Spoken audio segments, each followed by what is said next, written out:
welcome back, Davy. Hey, thank you. Appreciate you having me again. Thanks for coming on again. I appreciate it. Absolutely. So last time we did this podcast, the camera was shutting down about every 30 minutes on the dot, and I looked it up. There's nothing I can do about it. Okay. It's specific to the camera model. It's in the firmware itself. Okay. So I swapped back to the other camera for this episode because I feel like the audio is more important anyway. Right.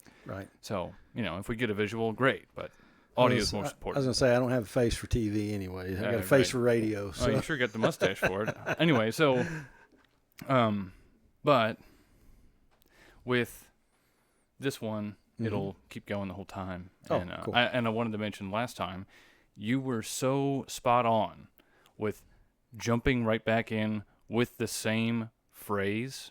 I had planned to just leave really rough cuts in and not worry about it. I was just going to, okay, well, it shuts off, whatever, and we'll just jump right back into it. But you just repeated the same phrase, and so I just chopped it right together, and it was near seamless how it all went together. So you're...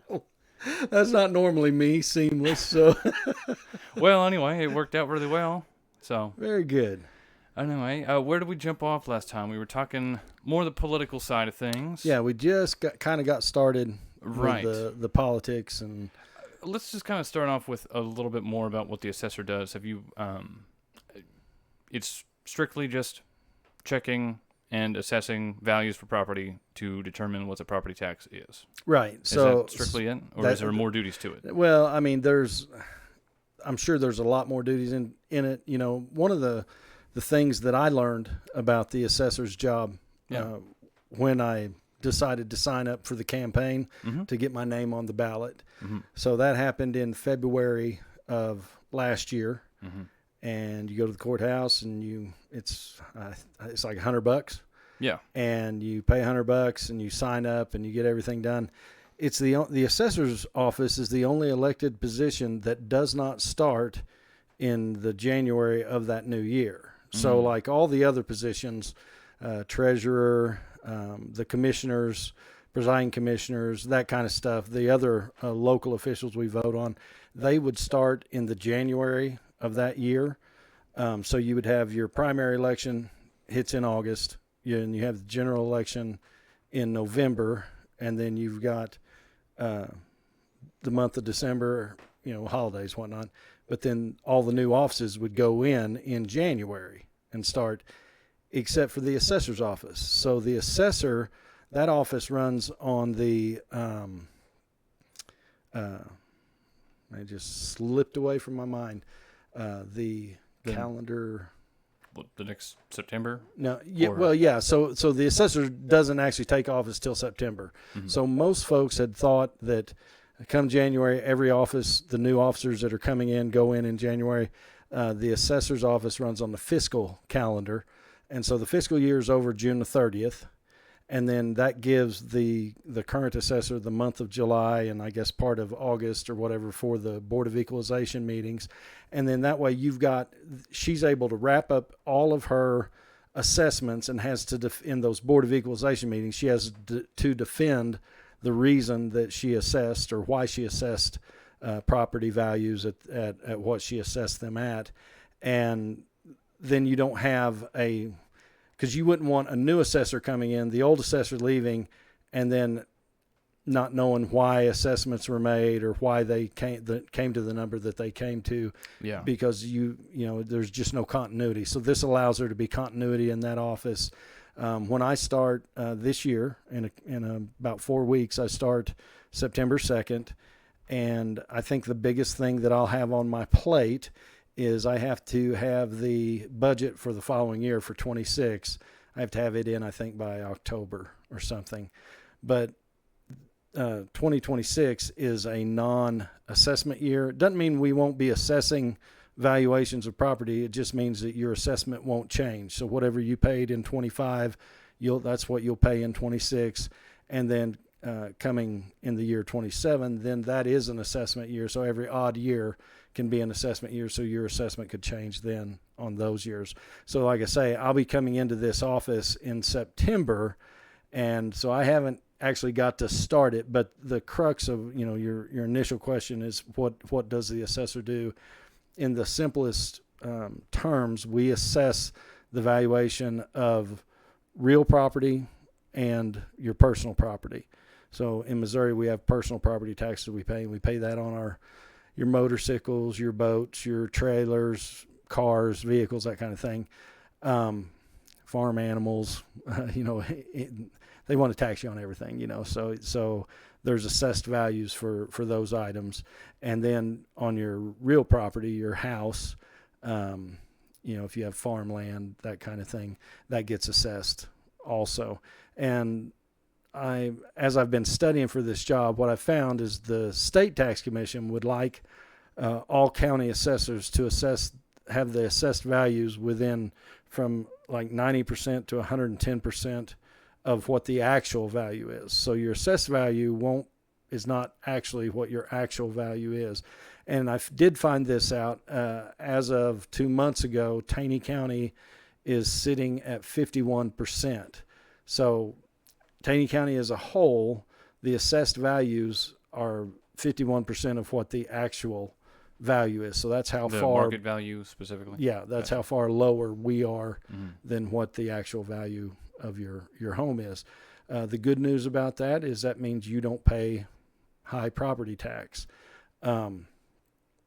Which and I think that's what drives people to want to move into this area, because properties, the price of property compared to California, Colorado, New York City, Maine, Florida, property values in the Midwest are lower. And especially in Missouri, property values are still low, affordable, if you will.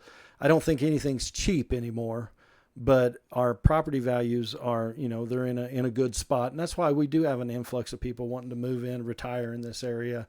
And, you can have somebody out in California that pays, they got a postage stamp size of land that they sell in California, and then they come to Missouri and they buy a 1,000-acre ranch, and then have money left over because, historically property values have been, low. I hear we also have an interesting kind of situation in that, like, what is it?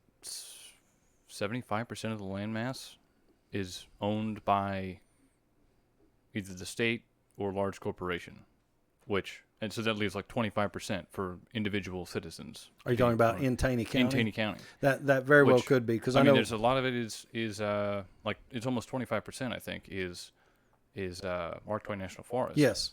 And then you've got about another 25% is Silver Dollar City, or that's more. Well, Silver Dollar City, they're over in Stone County. They're in Stone County. Yeah. Okay. So what you've got is, especially on the eastern side of our county here, we've got a lot of Mark Twain forests. We've got a lot of the Army Corps of Engineers. So all the land that's on either side of the lake. That's pretty close to another 25%, if I remember right. It's a big portion anyway. I don't have the exact numbers. I think the last time, and I've had a lot of numbers, rolling, as you can imagine. Yeah. The last time I checked, I think there's somewhere between 55 and 60,000 levied properties in Taney County. What do you mean by levied? Like, you mean like with an actual levy on? Yeah, that have a levy, or that is taxes paid on. So there's 55,000 of those. And if you're saying that the majority of the land is owned by government, the U.S. government, whether it be the Mark Twain Forest, Army Corps of Engineers, that kind of stuff, then you would see that a high percentage of that is when it's owned by the government, they're not paying taxes. I think they subsidize, they help with school subsidies or something. I don't quite understand that, so don't quote me on that just yet. But I do know that our schools and our emergency services, human services, health and human services, senior services, OTC, emergency services like Central Taney County Fire, the ambulance district, that kind of stuff, that runs off of the property taxes. Our road and bridge, all of the wages paid to county employees and workers, the county properties and stuff, all that's taken care of through sales tax. So, which I think is another reason that our property tax is fairly affordable, reasonable. What we don't want, though, is we're seeing a trend, or we have seen a trend for the last 4 years, where property taxes are creeping up. And you can directly tie that to the assessor's office, because if I come out and assess your property, and the prior year, say your assessment was, say you've got a property that's $100,000 property actual value, and we come out and we assess it, like I said before, we're at 51%, so we assess the valuation of your property, at $50,000. Then your taxes are directly linked to that assessed value. Now, if I come out and I go, you know what, we're going to have to, your assessments, we're going to have to raise your assessment. Property values have went up. We're going to raise your assessment, and it's going to go up by, we're going to raise it to $60,000. Well, that's a $10,000 increase. Well, that will directly affect what you pay in your levy, because your taxes are based off that assessed value. So what exactly is keeping our tax rates low exactly? You were kind of saying, well, so first of all, they were low long ago, right? Yeah, And they've been creeping up year by year, as they do. Mm-hmm. So what is the maximum amount of change that you can have in your property value? It's like 30% per assessment? No, I mean, maximum? This is where I've actually heard of people coming through the barbershop here lately, that have told me that their assessment came out and they were raised 38% or 42%. One gentleman came in, his assessment had went up 60%. Yikes. And so he or they actually, set up a meeting with the Board of Equalization to be heard. And I don't know he hadn't been back to tell me what happened with how that turned out. If he was able to get that to come off of that 60% increase, that just sounds like a lot to me. I had heard that you have the Hancock Amendment, which says that no property can be raised more than 15% in a calendar year. Well, for these properties to go up 60% or 40% or 30%, whatever, there has to be a reason why there was an increase that way. One lady, and she lives over in the Branson areas, her property had went up, I think, they said 38% on hers. And when she went before the Board of Equalization, she just told me, she said, that's too much for it to go up in one calendar year. I don't, what's your reasoning behind why you raised it that much?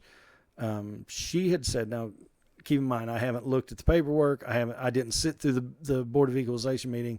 So this is just her side of the story.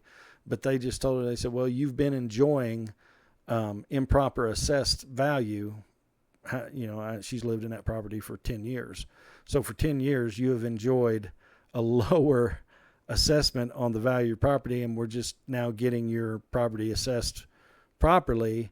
And so they found in favor of what the assessed value was, so they left it alone. They didn't change that. They didn't back off of that increase. Her answer to I said, well, so what are you going to do now? And she said, we're contemplating taking it on up to Jeff City, to the state tax commission, and to be heard by them, which that's well within her rights, and she ought to if she feels that strongly about it. But the other thing she says, probably what we'll end up doing is just selling and moving, either downsizing our house or actually moving out of Taney County and buy a place that's just a little more affordable. And now there's counties to the east of us that are, Douglas County would that they're not paying as high property tax right now as what Taney County I think is. But once again, I haven't looked at the computer to look at the numbers to know what it is. But when I'm hearing those stories, the assessment went up so much, which directly coincides with how much my house payment is going to go up, and you're getting out of my budget. And so when they start thinking in drastic terms of, well, then I'm going to have to sell the house. So, and I don't know about you, but I hate moving. I despise moving. And to think that you're willing to, you finally throw your hands up and go, yeah, I just can't afford to live here anymore, so I'm going to sell it and we're going to move somewhere and downsize, or actually move out of the area and see if we can find something that fits our budget better. That's kind of sad, because you don't want to see people leaving the area. I moved to Taney County because I love the Ozarks and I want to enjoy everything the Ozarks have to offer. Consequently, going into this office, I want to serve the people of Taney County and make sure that we're not doing a disservice to folks, because the reality is if she's lived in that house now 10 years and for 10 years it was underassessed, that's not her fault, because you and I don't get to assess the value of our house and then tell the county what we're paying. Mm-hmm. The county comes to us, they assess the valuation of it. Hopefully, if there's someone in office, they'll have a discussion with you, and because you need to have input into this process, and so through that input, you can come to an agreeable number that is comfortable for you, so it's not throwing your budget out of whack, and also shows the county that you're willing to, I want to pay my fair share. I'm not trying to get out of it, but it wasn't her fault that she had 10 years that her property wasn't assessed properly. That's not her fault. Tell me about the Board of Equalization. Are they the sole check on the assessor? They're not the sole check. So I guess in terms of checks and balances, we've got the commission, the presiding commissioner, and then you've got the Eastern County Commissioner, Western County Commissioner, and then we've got. I say a check, like, say we got a crazy Taney County assessor in there, mm-hmm. right? And they were gonna decide that we were gonna make every house valued at market value. Right. I see what you're saying. Right. So yes. So the Board of Equalization, that they are a citizen board that they volunteer. I think they get paid a little something, but it would be much like getting paid for jury duty. It is not equal to the aggravation that you take on. But these boards, when they seat them, there's the ones that I've seen, that I've been privy to, witness of, went and watched meetings. There's 3 people sitting on those boards. One of the people on the board was a realtor, so they understood kind of where the market's at, mm-hmm. In Taney County, in the Ozarks. And then there was a gentleman sitting on the board that's owns an insurance company, mm-hmm. and so they know how they're insuring homes and stuff in the Ozarks, so they understand some how assessments are made. And then the other gentleman, I forget what business, he was a small business owner. Mm-hmm.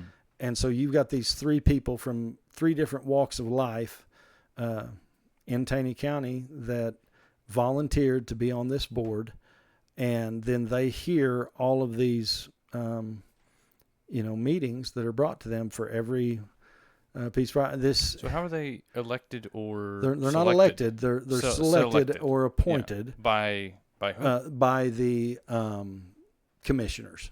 Okay. So gotcha. So the commissioners. Now there is some training that mm-hmm. they do, some online stuff. So the state tax commission has oversight of how the Board of Equalization should run. The Board of Equalization then has access to all the statutes to make sure that we're operating within the confines of the law.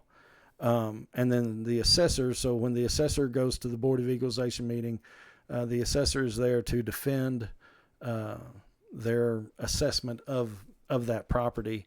You as a property owner are there to explain your side of it, to say why that assessment is either too much or improperly assessed.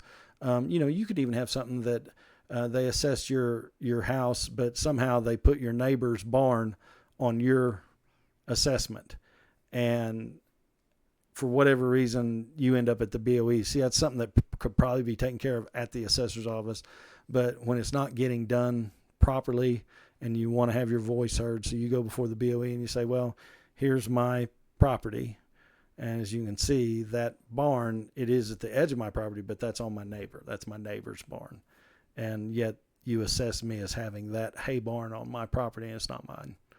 And so, well, okay, yeah, then that's an improper assessment. We need to change your property card and change that assessment and reflect that in this assessment. a lot of times when you go before the BOE, I'm not saying it's never happened, but I've never heard of anybody whining that they didn't pay enough taxes.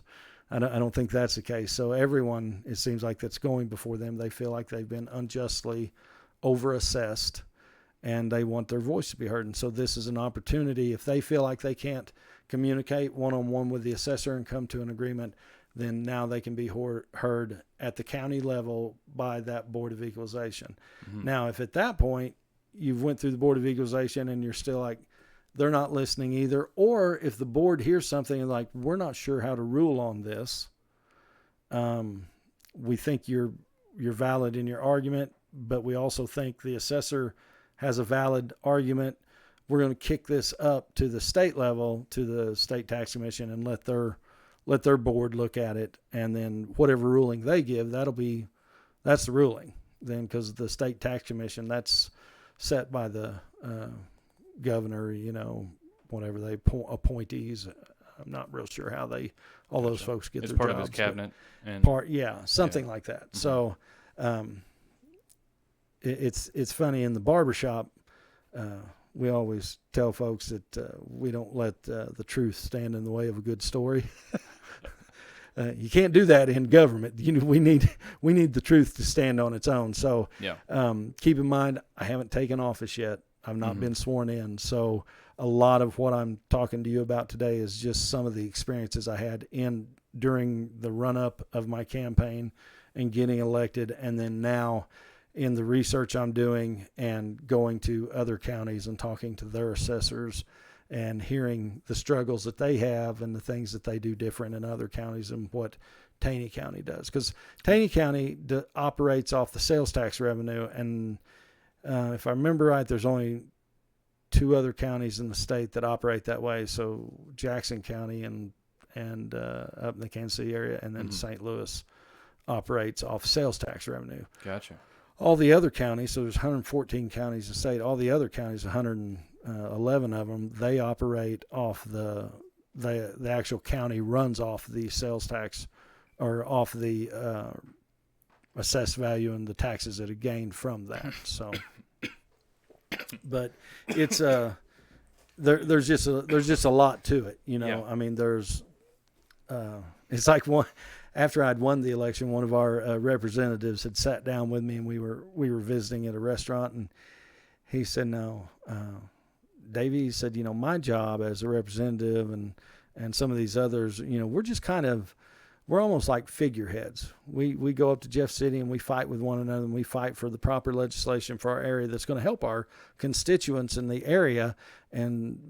But we're writing legislation. That's kind of the work part of what they do, and they work together on legislation, and then they fight for it and try to get it passed and try to get a bill on the governor's desk so he'll sign it, and then we'll sign it into law that would actually help the people here in Taney County." He said, but your job, he said, you actually got to do math and stuff. So he said, "I hope you was good at math." And I said, "I've got a propensity for it, so I think we'll be okay." But that, in a nutshell, I mean, if you have somebody in this office that recognizes that they work for the people that voted them into this office, and they understand that these people are my neighbors. I recognize I work for them. They put me in this position because they want to see positive change that helps them. Then I'm going to do my best to use the policies, to interpret the statutes, to help all the people in Taney County. The great thing about this county and everyone that I met during the campaign, I met a lot of folks. I never ran into one person, not one, that said, "I hate paying taxes. I'm not paying any taxes. I want to pay no taxes whatsoever." I didn't run into one person that way. I mean, everyone I ran into, they said, "Listen, we know we got to pay taxes. That's just part of life. And we know that we enjoy the things that our taxes pay for, and we don't want to see that go away. And we know we've got to pay them. We just want to know that there'll be somebody in that office that will actually listen to us and hear what we're going through, and then help us to, just pay what our fair portion is." and everybody just wanted, they just want to be treated fairly and heard. And so I think that'll be the strong point that I bring to this office is I'm a good listener. I want to listen to what people have to say, and then I want to work with them to figure out let's find the fair valuation for your assessment and see if we can come to an agreement. And, my personal goal, I'd heard about an assessor that he'd been an assessor for 11 years, and 8 of the 11 years he never had a Board of Equalization meeting for 8 of those 11 years. Now, the only way that can happen is that he worked so well with the public that they came to an agreement that, I'm not being over assessed here. I can do this. This will work within my budget. I can do this. They weren't mad at him. They weren't looking to, raise some hell over it. They weren't looking for a fight. They just wanted to be heard. It kind of sounds like your job as the assessor is very similar to a general contractor in that you have to manage expectations to be good at your job. Yes, that's great. Yeah, yeah. Because if you don't, if you can't help them see what their assessment and what their taxes are going to pay for, if we can't help them to understand and just have some clarity in it, then that's where. I had a college professor. He said when communication ends, frustration begins. And he said when you have good communication, he said frustration will end. Did that click off or? Oh, no, that's nothing to do with nothing to do with this. Separate computer. Okay, so with that mindset, I don't think there's anything that you and I, if we sat down and visited and talked about what your assessed value is and how that equates out to what you pay in taxes, and whether you are paying those taxes out of your pocket or whether that just comes out of your escrow account with your house payment, you're still paying it one way or the other. It's coming out. But, to be able to sit and visit about that and not be angry, not have raised voices, not feel like, man, the deck is stacked against me. Because you can be taught or trained, like I'm going to be taught and trained in this job on the nuances of the office itself, but I don't expect you to come in and know all those same nuances I know. So it's on me to be able to communicate, okay, this is where we came, this is what your number is, this is how we came up with our assessed value. And then let's talk about that. Let's see where we're, and help me understand, do we have your property card right? Maybe we had you at a 3-bedroom, 2-bath, 2-car attached garage and, 2,000 square feet. And you come in and you go, well, no, I've got a 2-bedroom, 2-bath. I don't have an attached garage, but I do have a metal shop building that's detached. Oh, we'll see. We've got your card wrong. We need to let's make these adjustments. How can people check their cards? Is there like a website, or is there a way they can check their? So if you go on the Taney County government website and then go to the assessor's page, this is one thing Susan did really well. Yeah. She put a link on that page to click on, enter your either your plot number or you can do it as simply as just entering your mailing address and enter that in, and it'll pull up your property card and it'll tell you they'll have the drawing there, square footage, if you have outbuildings, I started to say outhouse. If you got other outbuildings out there, storage buildings or a separate garage or a pool house or whatever, all that should be listed on there. And then you can be able to look at the measurements and make sure that that's done properly. When we moved in and bought the house that we currently have, they said that I had I've got a little storage, one of those portable storage buildings, and they said it was a 12-foot by 12-foot storage building, which would be 240 square feet. And so it's not. It's 8 foot by 10 foot. So it's only 80 square feet. It's a small storage building. Well, it's easy if they had just looked from the highway and thought, oh, well, that's one of those 12 by 12 storage bins, and they just write it down, or even if they walked around the property, oh, that's a 12 by 12, and they just write it down. Well, I think the break is anything under 100 square feet, that falls into your personal property and not your real property. Anything over the 100 square foot, then that obviously is a piece of real property. Is it anything with a foundation? Yeah, as well? That was my also other that's question. the other Storage thing too. shed If you have a foundation under it, then obviously that becomes part of the real property. But like that little storage shed I've got, it was just a roll off. They just rolled it off a trailer and that's where it sat, and they chucked it up to get it level. But it's just an old storage building, but it has, if I'm using it as the storage building that it is, it has intrinsic value, and there's, that'll be on your assessment. So whether it's assessed as personal property or assessed as real property.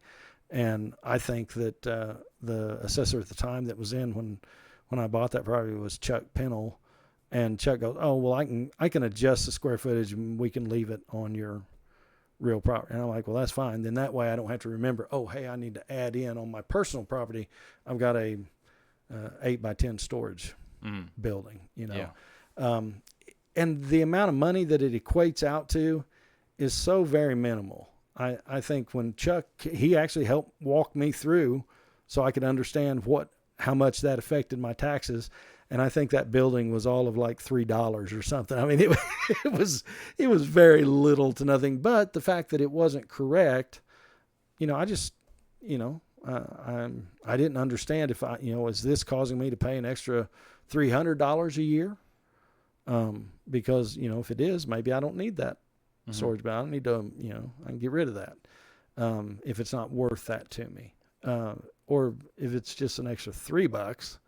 It ain't even worth messing with. I'm not worth, or griping about, and but I appreciated that Chuck took the time to take my phone call, visit with me on the phone, and tell me, this is what that means. This is how you read that. And it was funny. I would run into Chuck more often than not at restaurants.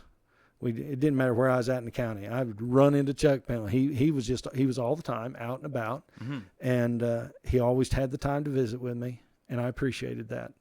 I don't know, and I wouldn't expect people to remember my name, but he always had a kind word and visited with me, and that, how's your family, and just I appreciated how he came off, because it is a tough job. I know going into it with my eyes wide open, this is not just I'm not expecting it to be just a easy job, something I can just sit back and not do anything.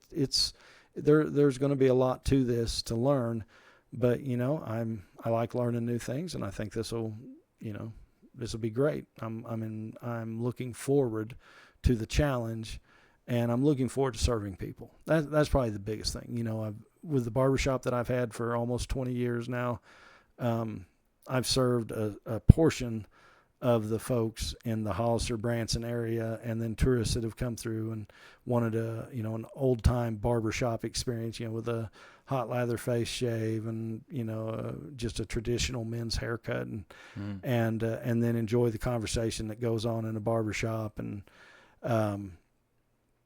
so I've done that for, almost 20 years now. And the thing I recognized during the campaign is I'm going to get to serve everyone in the county at some point in time. I'll be able to serve them, and I look forward to it. I want to give them, I want this office to become known for the great service. You know how people will talk about the license. I had to go to the license office today to get my, driver's license renewed, or to get new tags on my car or whatever. And man, I have heard some horror stories from the license office.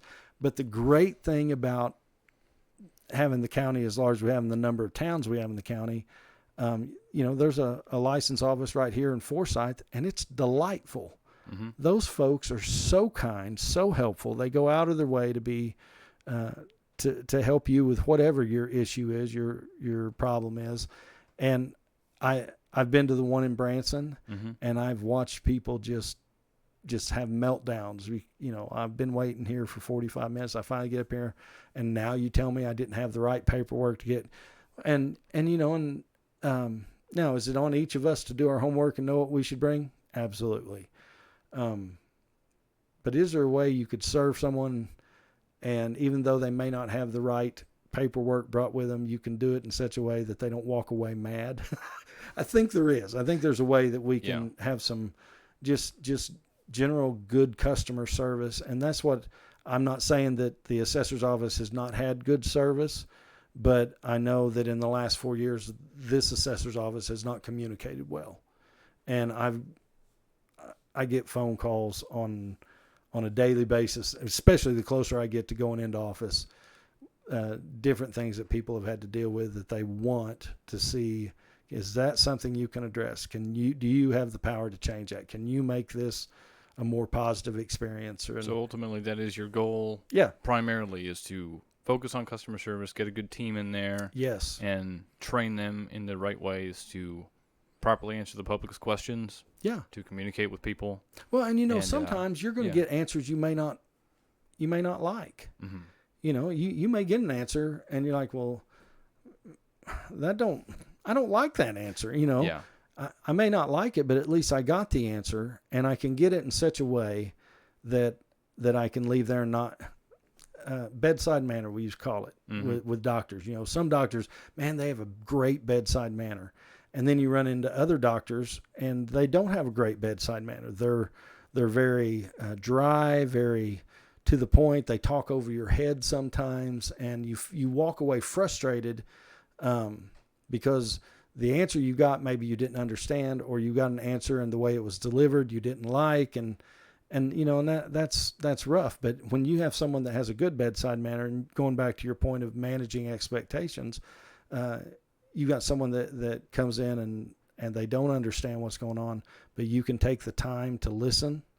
And because like one of the answers that they may get from me to start out with a bunch is, well, I don't know. I'm not sure about that. Let me do this. And I've thought this numerous times. I'm probably going to wear out several ink pens and have tons of legal pads where I'm going to be scratching. Let me get your name. Let me get your phone number. And what's a good time to call you? When would you have a few minutes to sit and visit on the phone in the next 2 or 3 days?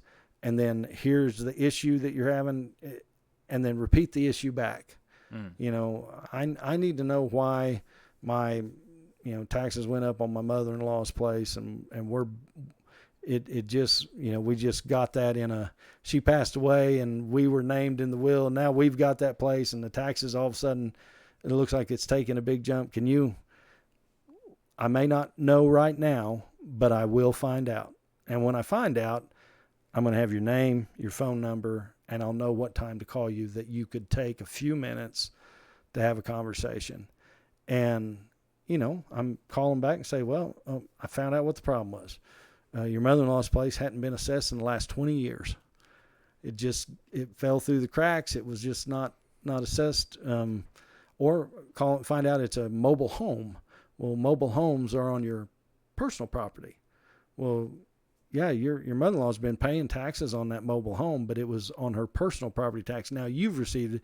You have to add that to your personal property. I've got a mobile home here. It was built in, it was from the 1990s or whatever, and this is what the valuation of it is, or perceived value we have for it. What's the assessed value? Can you walk me through that?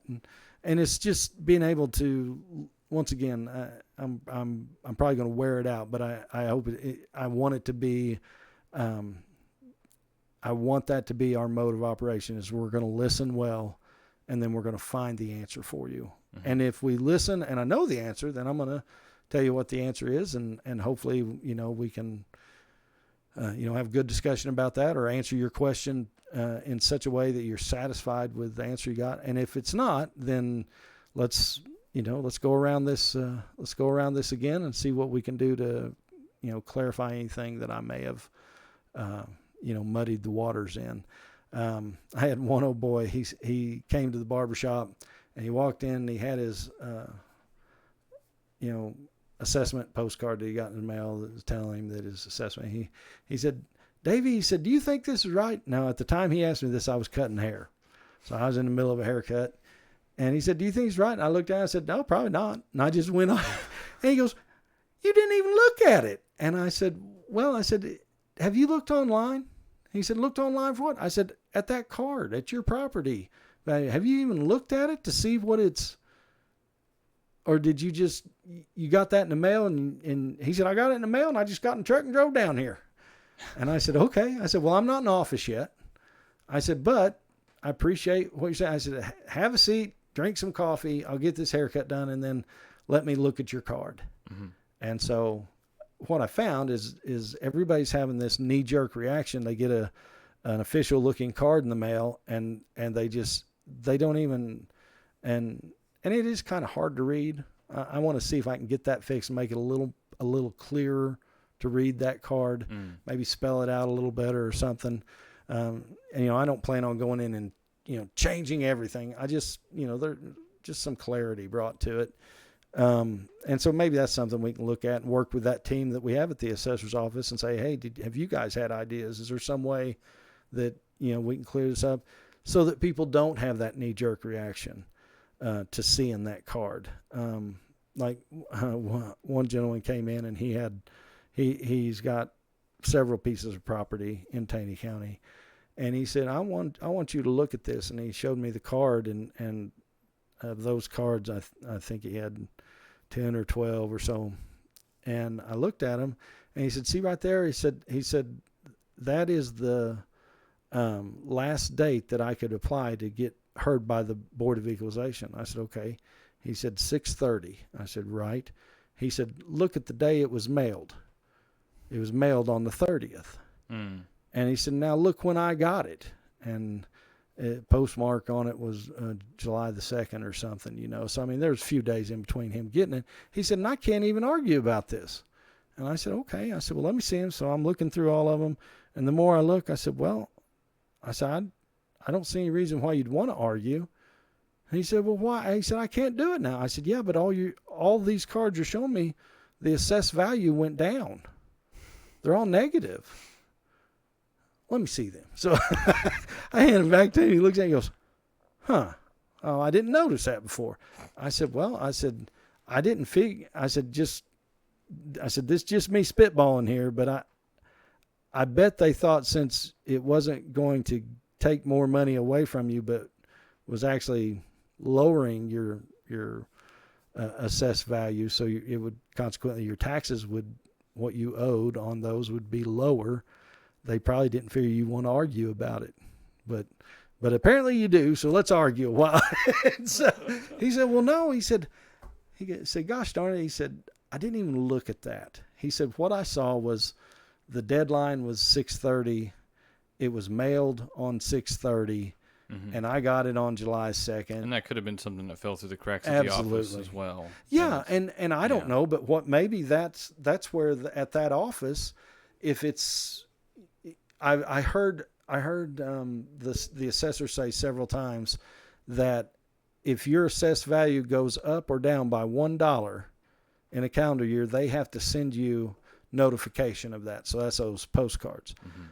Well, I got to thinking, this is just me thinking this way, but I got to thinking if that's the case, I bet all the cards that assessed values went up $1 or more, those were priority to get mailed out first. And then at the end, all the cards that the assessed value went down, and people are probably not going to gripe about not paying as much, they probably went out last at the deadline because they just figured nobody's going to gripe about that. Could have been, or it could have been just a setting on the computer. They forgot to change the date. Yeah, it could anything like that. Change it to the 30th of the next month or whatever. I just look at that and I think that we've been conditioned as a people that when we start getting mail coming in and we get those, you go to the mailbox and it's always just bills. And so we get conditioned that every time we go to the mailbox, it's like, man, it's bad news again. And then you see a postcard from the county and you're like, oh my gosh, now what do they want? Right. When actually, if we just stop for a second, let me read this. Let me see what it's doing. And if you don't understand it, then yeah, let's make a phone call and figure out, let's get some clarification there. But if you can read it and see, oh, well, my assessed value went down. Great.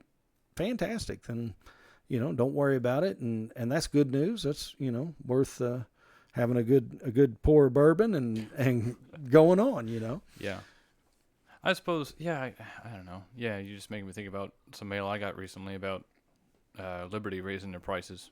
Oh, my gosh. Yeah, they're going up by 30% this year. And they sent out a letter, and they're like, we're going to have public comments in Joplin and some other place. Nixa. Yeah. They had a public comment in Branson yesterday. Now, they had a public comment in Branson? Yes. So here's some good news about that. Okay.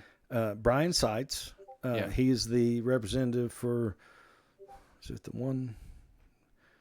He's representative for the Branson area over there. I started to say the 155th, but it may not. It may be the 154th or 156 maybe. Anyway, I'm getting it mixed up. Mm-hmm. Anyway, he went and I listened to him speak. He spoke very eloquently, all of about 5 minutes, not very long, but he stood up for all of us and said, this should not stand. They should not be allowed to increase their prices by 30%. They just shouldn't. And if that's the case, that they are going to be allowed that, then we as citizens should be allowed to pick who we buy our electricity from. Because right now, where my barbershop is at, I'm on Liberty Electric in Hollister. Mm-hmm. Where my house is at, I'm on White River Electric. Mm-hmm. Now, White River Electric's a co-op, and it is awesome. They are great. I love dealing with White River. They're just what do they do that's pleasant. different than, Liberty's a for-profit company. Yeah, it's a company. And as a co-op, how's the simplest way? So a co-op, I guess, is not allowed to make a big profit. I mean, they need to make money to keep things running. Gotcha. But if there's a profit made, like if there's a big profit made, then that profit is returned to the people that are on White River Electric. We're part of the co-op. We're part of the members. And so every year or every other year, I get either a check or a credit, and I think credit is how we've always taken it, from White River saying, hey, we had this much of a windfall this year.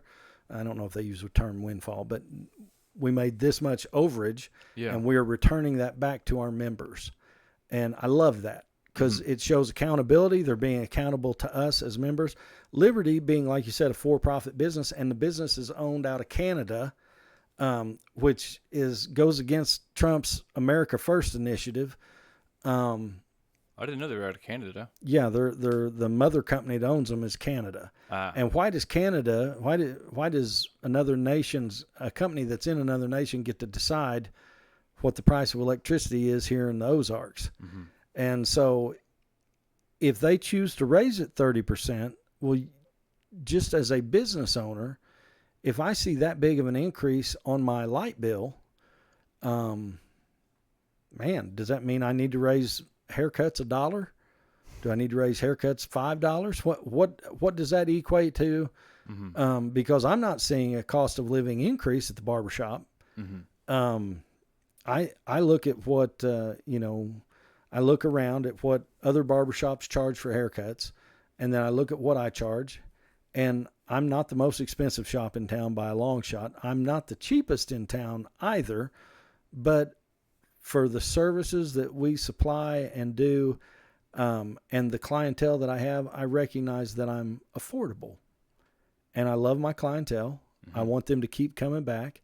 And I don't want to price a haircut out of their budget, because then they're like, well, I'm going to have to look for somebody else to cut my hair.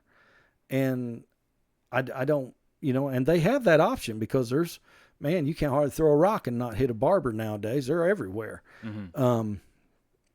But when it comes to electric companies, there's only two in this area. So we've got Liberty Electric and White River, but you don't get to choose. You don't get to choose. It's wherever your house is at, is whatever the whichever company is providing. Control over that market Absolutely. In that area at that property. And if that's the case, then I have no say. And so I got twisted. I got aggravated with Liberty Electric. They had a price increase price hike. And then by the time I got the letter in the mail of when they was going to have a meeting in Joplin, it was, the meeting was going to be like on February the 17th.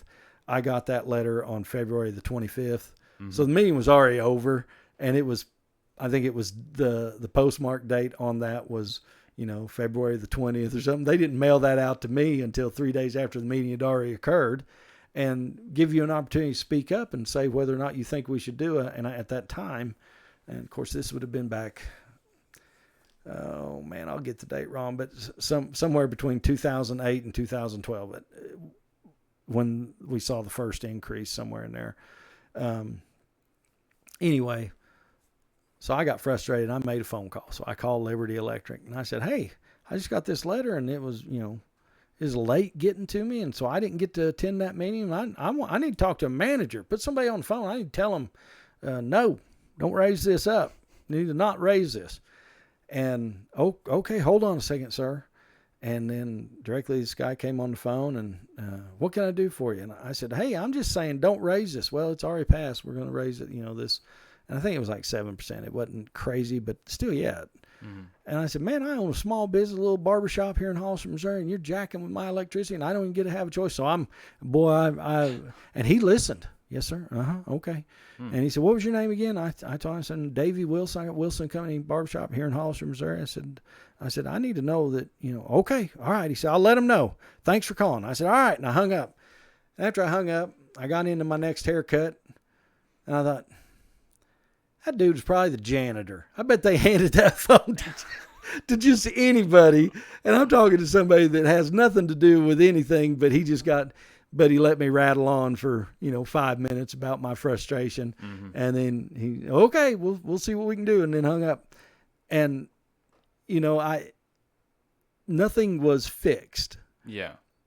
But he listened. Yeah.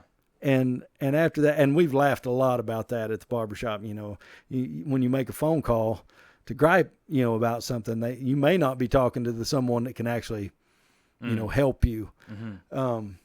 But yeah, the whole, when Brian, I watched his speech, he stood up and spoke there at the forum there in Branson.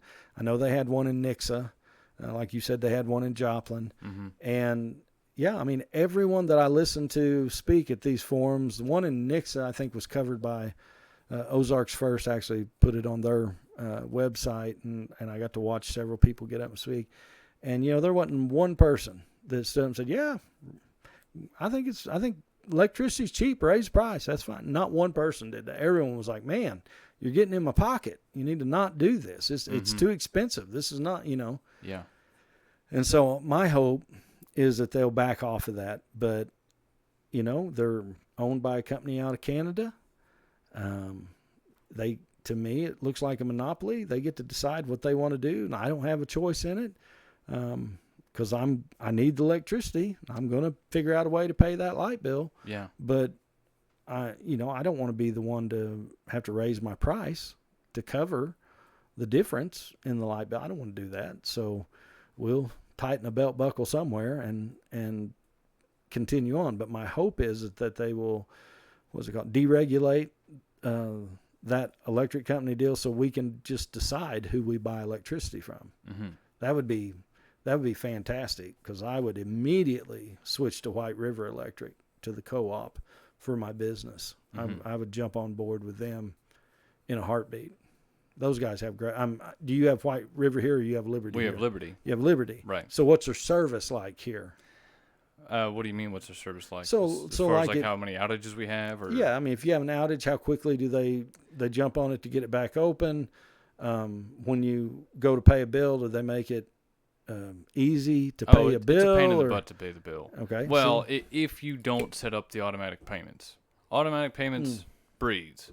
But if you call and do it every month, which I know some people are in that situation, they got to make sure that they, have the money in the bank before they pull the draw, and so they got to call in every month, paycheck to paycheck. It's like that, Yeah. And I remember we used to do that, and it's a pain in the butt. You got to stand on the phone for 10 minutes talking to a robot, going navigating through the menu, and you got to type in your credit card every time, or your debit card, and it's just, it's not easy. And I don't know if they have a website portal now. That was 5 years ago that we used to do that when we first moved into this place. But, they're really hard to reach about questions about things. At least I've found that to be the case. I don't know. I mean, you seem to be able to talk to an actual human. But I don't got know through to a human, but I don't know if it was, it was anyone that could fix anything. Sure. And so like, not to knock. So we've got a local office, a Liberty office in Branson. Now, when I go in and talk to those ladies, they are the sweetest ladies.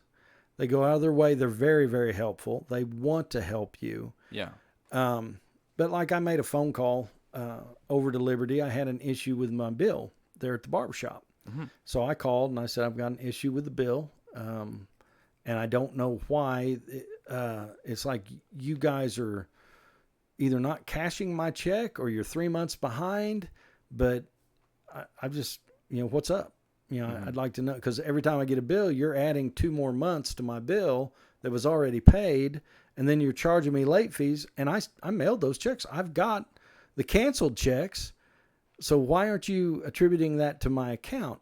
Well, I didn't get to talk to the ladies at our Branson office about that. I'm talking to some lady in Joplin.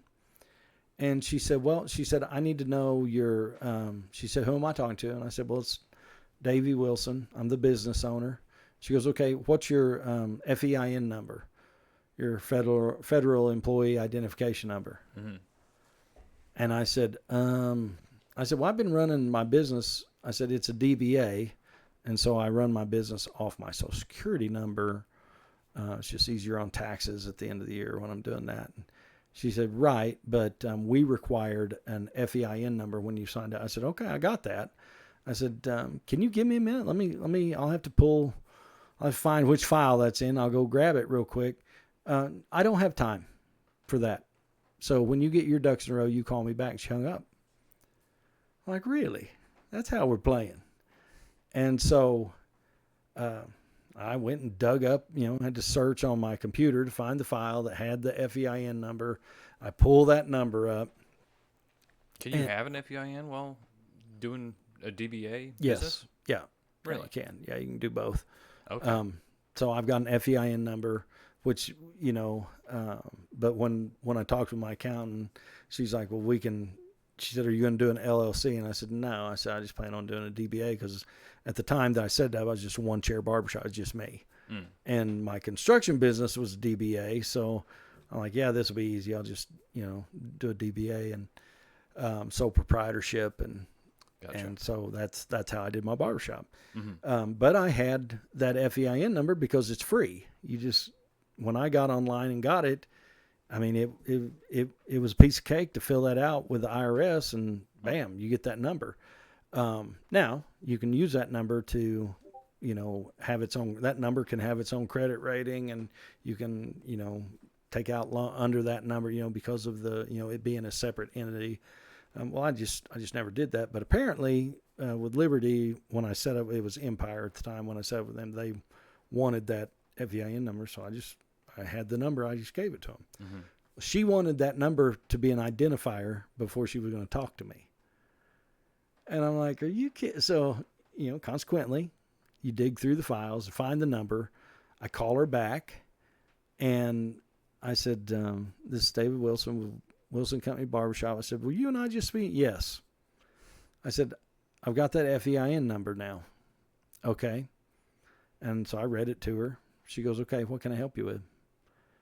And I said, well, the issue I was talking about before about, you guys you've cashed the checks, but you keep adding that to it's like you're not showing it credited on my account. And it was just a glitch in their system. They finally got it figured out. But then when I asked to be refunded or credited the late fees that they had been tacking on, oh, no, we can't do that. I said, even though it's your fault, it was a mistake that happened on your end, not mine. Well, no, we can't do that. Okay. Well, you end up hitting a wall, and you realize, how much of my time is worth running into this. So I just finally like, you know what? Okay, thanks for can you guys make sure you're cashing my checks now? And, oh yeah, we've got that's been taken care of. Well, it wasn't for a while. So, and they've got it taken care of now. But yeah, I was so frustrated and with that system, and because of that frustration, you just feel like, I don't get good service. I never have had that happen with White River. They've been fantastic. And now that you've got the White River Connect, where they're doing the fiber optic cable and reaching out into the county. And as soon as they was in my neighborhood, I jumped on. I dumped Optimum and jumped onto the White River Connect, and I've been very, very happy with it. Very nice. But I like the service. So there's something to be said for, if you get good service, you don't mind paying for good service. But I like the service White River gives, and I feel like if given the chance to switch at my barbershop, I will jump out of Liberty's pocket and into White River's immediately, because they're just the co-ops. It's just a better system. I feel like it is. That's my opinion on that. But anyway, so jumping subjects entirely to something totally different. Some voters have asked me to ask you. Okay. What exactly is a dog in a new pan?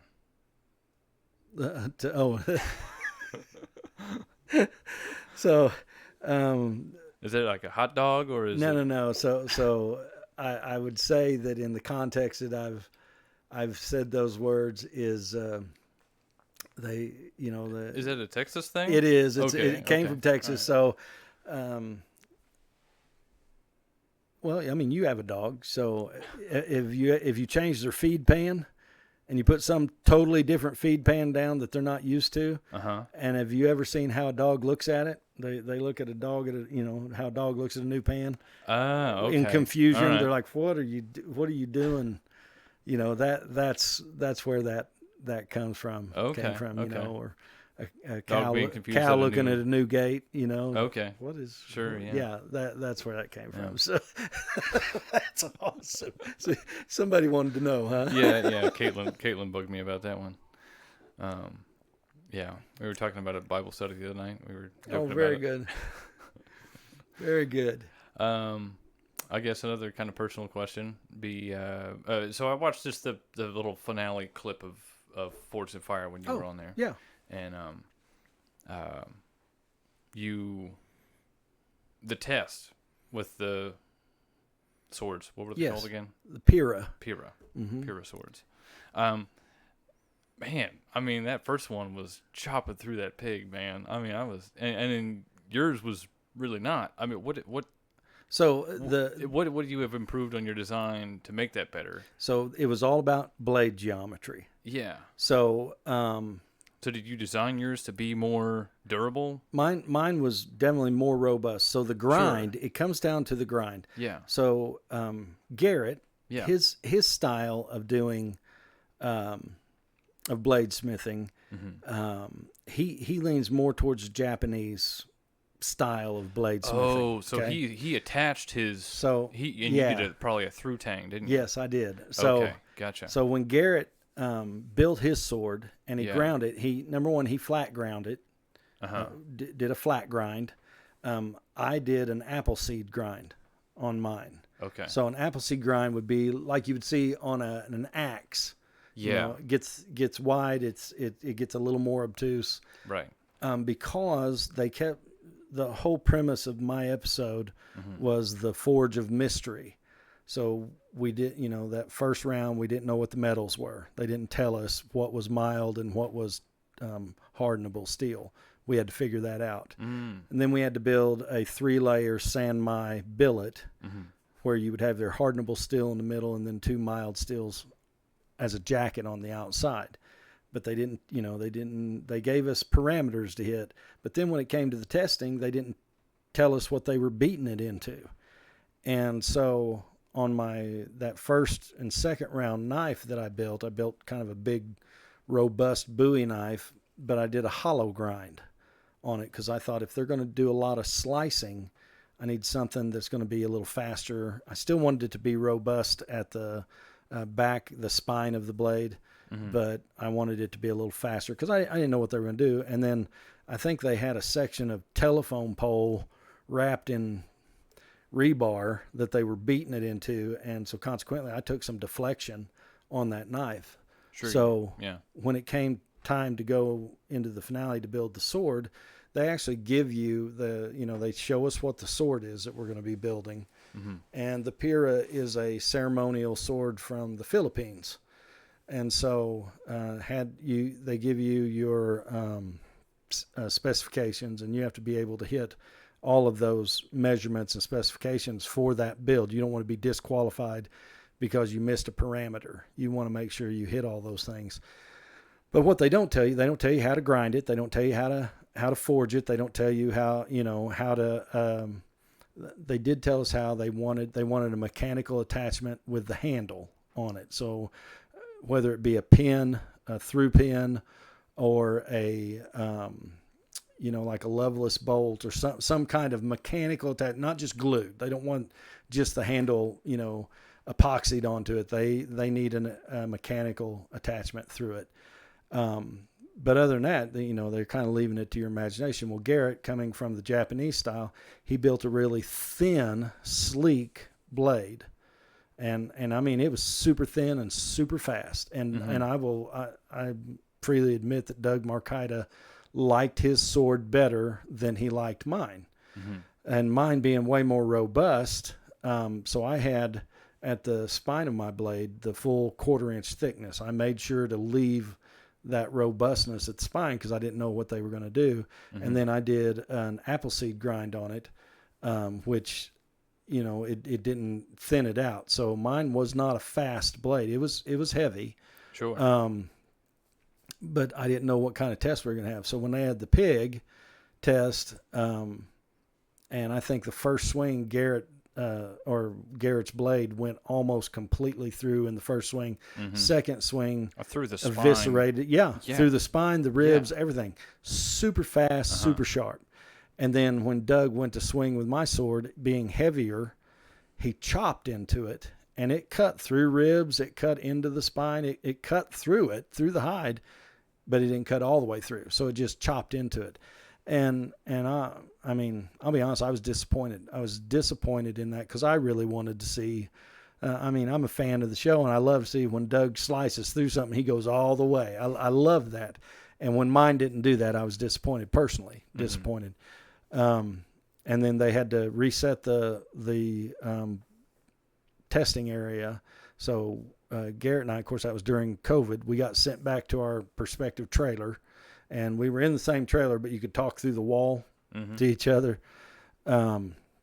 And man, Garrett was giving me what for. I told you my blade was sharp. I told you I came to win. He was really pouring it on me. And I said, dude, that was sharp. That you did it. And then when my blade didn't do that and just kind of chopped into it, then they sent us back to the trailer again, and Garrett wasn't saying anything to me. And I know he felt like he had it won. He's like, man, I got through that cut test. He said, I'll get the kill test. He said, I got this thing in the bag. So we had the strength test coming up next. And when David swung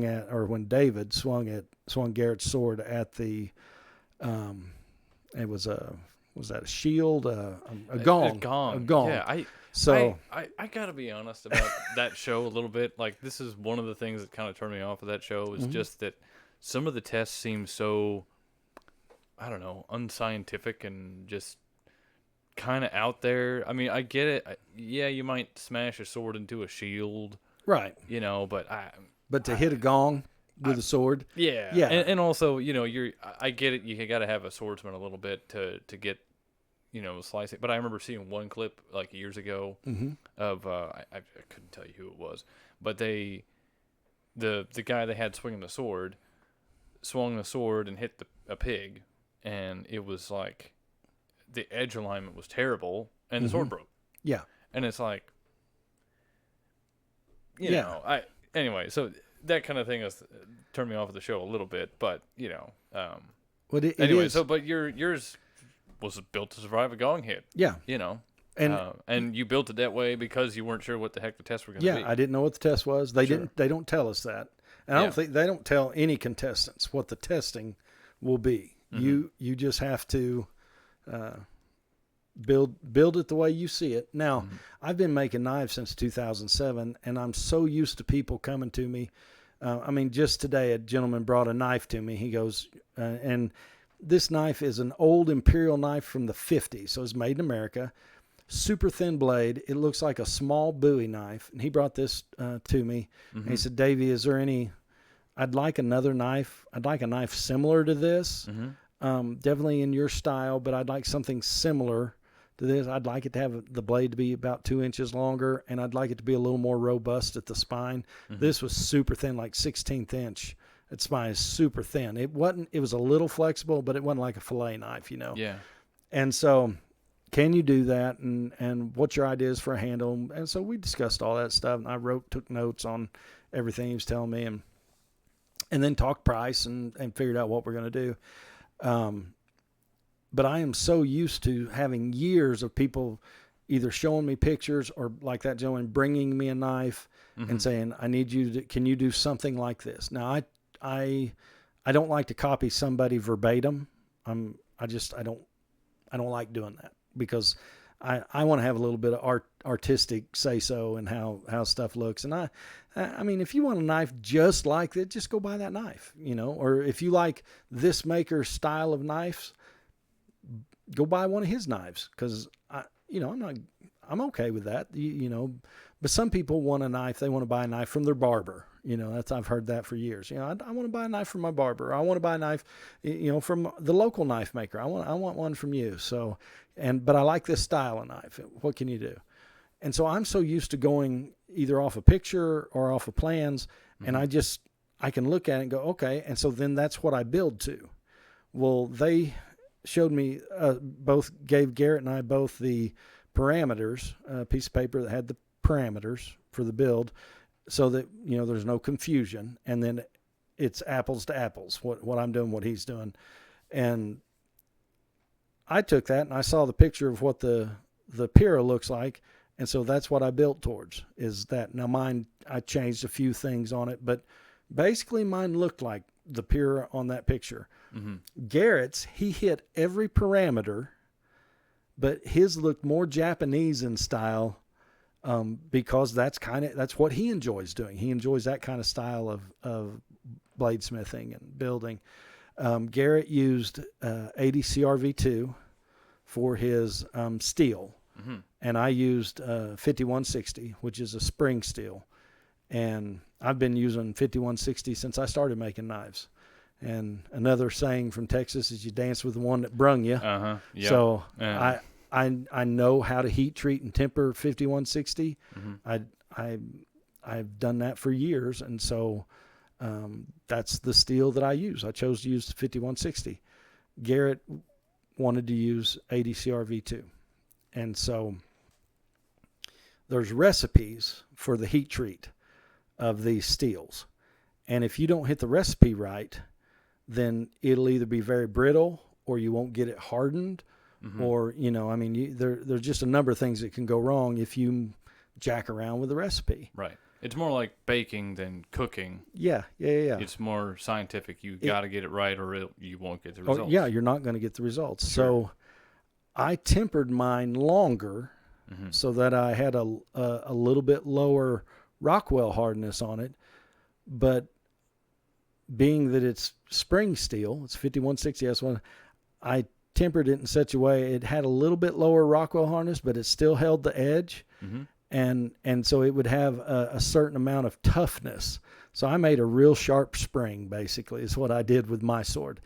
And Garrett, when you temper 80 CRV2, so the recipe that I've used the steel several times, but the recipe that I go by, you bring that up to temperature, to the non-critical temperature, which, and don't quote me on it. I think it's either 1480 or 1520. I'd have to look at I've got it programmed into my oven now, so I don't have to remember it every time. But when you put you have like a specific kiln kind of yes, oven that so I've got a gin especially kiln for it? Yeah, I've got Okay. a gin kiln, knife kiln, vertical knife kiln. So my knives hang vertically in this kiln. That kiln stands about that tall. Gotcha. Very very user friendly. Got a computer on it. I type in the program number. It pulls up the program that I need for that particular steel. And Garrett didn't have that. So Garrett heat treated that 80 CRV2 the same way you would do 51, that you can do 5160. You can use the forge, bring it up to non-magnetic, where a magnet will no longer stick to the steel, quench it in a fast quenching oil, and when it comes out, it's super, super hard, and then you temper it back. You put it in an oven at 350 degrees, and you can temper that back and end up somewhere with a 60 to 62 Rockwell hardness. I tempered mine at let's see, and I had to use my kitchen oven because the sword was too long for my kiln. Yeah. So I took it in and I tempered mine at 375. Well, there's in a kitchen oven there's a percentage of plus or minus. Well, my kitchen oven goes to the hot side, so I set my temperature at 375. It was probably closer to 395, but when I took it out, all of my tempering colors were in that you want that wheat color. The golden brown. Yeah, the golden brown. Mm-hmm. Well, mine was golden brown and then more darkish purplish. So it had tempered beyond. So I wasn't no longer at a 60 to 62 Rockwell. I was probably more like a 56 to 58 Rockwell hardness. Mm-hmm. But it made it tough. So it's going to take a lot of use. And because I left a 1/4 inch in the spine, Garrett had his thinned down to maybe an 1/8 inch or so. But because he brought it up to non-critical in his forge and then quenched it. And then he took it right out and he hit it with a file and he said, "Oh man," he said, that didn't get hard. So he went right back in the forge a second time. And I didn't learn this until the show aired. So I didn't know how Garrett had done what he did. I didn't even know that he'd used 80 CRV2 until the show. And so when it was all said and done, the show was over and Garrett called me to congratulate me. And we'd already known who had won. Yeah. But after it aired, the first time that aired, he called me and said, "Hey man, I just want to say congratulations. I had fun forging against you. It was a great opportunity." And he said, "Okay, so now that you've seen the show, what did I do wrong?" And I said, "Your steel has a specific recipe." And I said, "Garrett, you didn't even have the equipment to have done the recipe for that steel. I mean, you could he have lucked out?" And because it was hard, but it was hard almost to the point of brittle. And then he welded his guard in place. And I didn't weld my guard. I used a brass guard, and I drilled a hole and used files and cut it in, and then I drove the brass guard onto the sword, onto the tang, and then put the other handle and everything on behind it. But I didn't heat it up. But because he welded his on at the point where he welded it's where it's broke. It over superheated that area. It became very, very brittle right there, and consequently it broke right there. And I've talked with David, the judge, since the show and everything. And when the show was over, David came to me and he said, "Davy, can I make a suggestion?" And I said, "Absolutely." He said, "There's no doubt in my mind." He said, "You absolutely know how to heat treat and temper 5160. He said, you did it amazing." He said, "That thing was still razor sharp after beating it into that gong." He said, "I wouldn't even run my finger down it." He said, "That thing was, hair popping sharp." He said, "But I'm going to challenge you." He said, "I want you to make another sword." And he said, half of the weight, half of it, make it the same design. He said, "I want you to thin that thing way out because you understand heat treat and temper." He said, "You could have had a sword that was half the thickness and weight, and it still would have done." And he said, "And then it would have went through the hog easier." And I said, "Okay." I said, "Now, when I build that, can I send it to you and you test it?"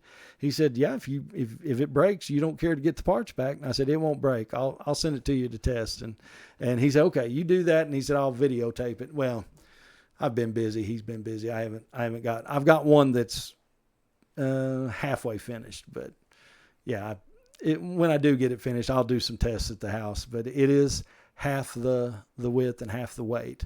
Nice. And nice. I actually did do a flat grind on it. I didn't do an appleseed grind, so it's made to be to be a slicer and do that. So it'd be fun to, if I ever get it finished, it'd be fun to I'd like test to see it that. and see what it'll do. Yeah. But I use 5160 and I know You that know that still. recipe. Yeah, Sure. and I know the recipe. And that he would, if Garrett had, here's the thing, if Garrett had the right equipment, if he'd had a kiln and he could have cooked that for the amount of time it needed to be cooked, Garrett probably would have beat me because his edge geometry allowed them to go through the hog better than mine. So all he would have had to have done is survive the strength test, and then they would have went into a sharpness test, and his blade was sharp, mine was sharp.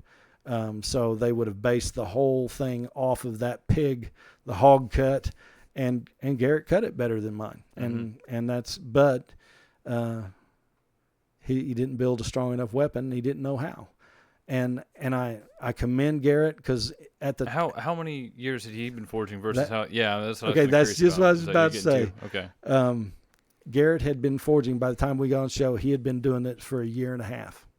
Wow. So we had, you look at it, you've got somebody that learned self-taught how to forge, how to build stuff, watching YouTube and watching Forged in Fire. Had a pretty rudimentary setup,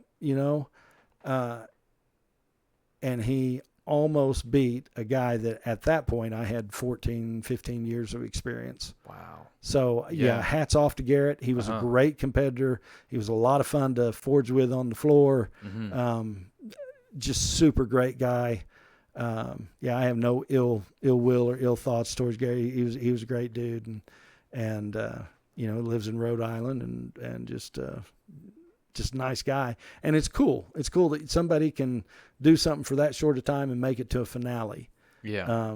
And do well. But I've seen guys, Bert Foster is he's an American bladesmith, master smith, incredible bladesmith. His stuff when knives come up for sale, they're $2,000 or $3,000 a piece. I mean, he's doing the deal, and he lost on Forged in Fire, and in the first round because one got a crack in his blade and it didn't perform, broke in the first round. And I remember on that episode, Jay Nielsen said, "I can't believe we're sending Bert Foster home," because this Bert is like, I mean, he is a giant among men when it comes to the forging community. He is just an incredible bladesmith and a super nice guy too, just really a great guy. But that's the thing about that show. It is a game show. And I had one gentleman say to me, he said, if you're a champion Forged Fire, that means you must be the best bladesman. I'm like, no. That is not a litmus test for who is the best and who is not. What it shows is someone's ability to work under pressure. And I did. I survived under pressure. Do you feel like your experience as a contractor helped you with that? Yeah, because well, you know how it is. Somebody in the middle of a job, you've got your mindset. We're gonna, we're gonna install a couple of windows in the kitchen here, and then the homeowner comes in and goes, "Hey, I've got this idea for doing a build out and a bay window, and I want to change this and do a little corner nook over here." And you just kind of go, "Okay, well that's this many dollars. We can do it for this many dollars," and get her done. And so you have to. And then they don't want to change the timeline. Yeah, they don't want to change timeline, though. Right. Yeah, no, we ain't changing the time. You're going to do all that and still get done under the wire. So that was the thing that it's a game show. There's a time limit, and you're under pressure. The gentleman that was on my episode that stood to the left of me, from Sleepy Bear Forge, he was just a super nice guy. Terry is his first name, and I'll think of his last name. That's I can see his face. Anyway, this guy he had the most years of anyone on the show on our episode. Had the most experience, and he makes Damascus probably, if not every day, every other day. He's making Damascus and does very intricate designs with his stuff. I mean, just really incredible bladesmith. And he couldn't get his Damascus to stick because he didn't clean his the flats before he tried to forge weld it together. So it ended up getting porosity in there. Yeah, and it just wouldn't stick. And it is because you get in a hurry, and you got cameramen following around you. You got all these lights on you. There's a lot of pressure, and if you don't respond well to that, you're going to get sucked in by it. And I think had we been at his forge, he'd have been comfortable. Wouldn't have been a big deal, and he very likely could have went on to make it to the finale. But as it was, here's a guy that had the most experience and went home in the first round. So there's a guy called Mooney Warther. He lived, I'm going to say early 1900s to, I think he died in the 80s. Okay. Super interesting dude. He has there's a museum that his family has now in Dayton, Ohio. Okay. He was a carver. He started out whittling, making these like little wooden pliers. Oh, okay, yeah. And he eventually expanded out, and he decided one day that, no, I'm no longer a whittler, I'm a carver.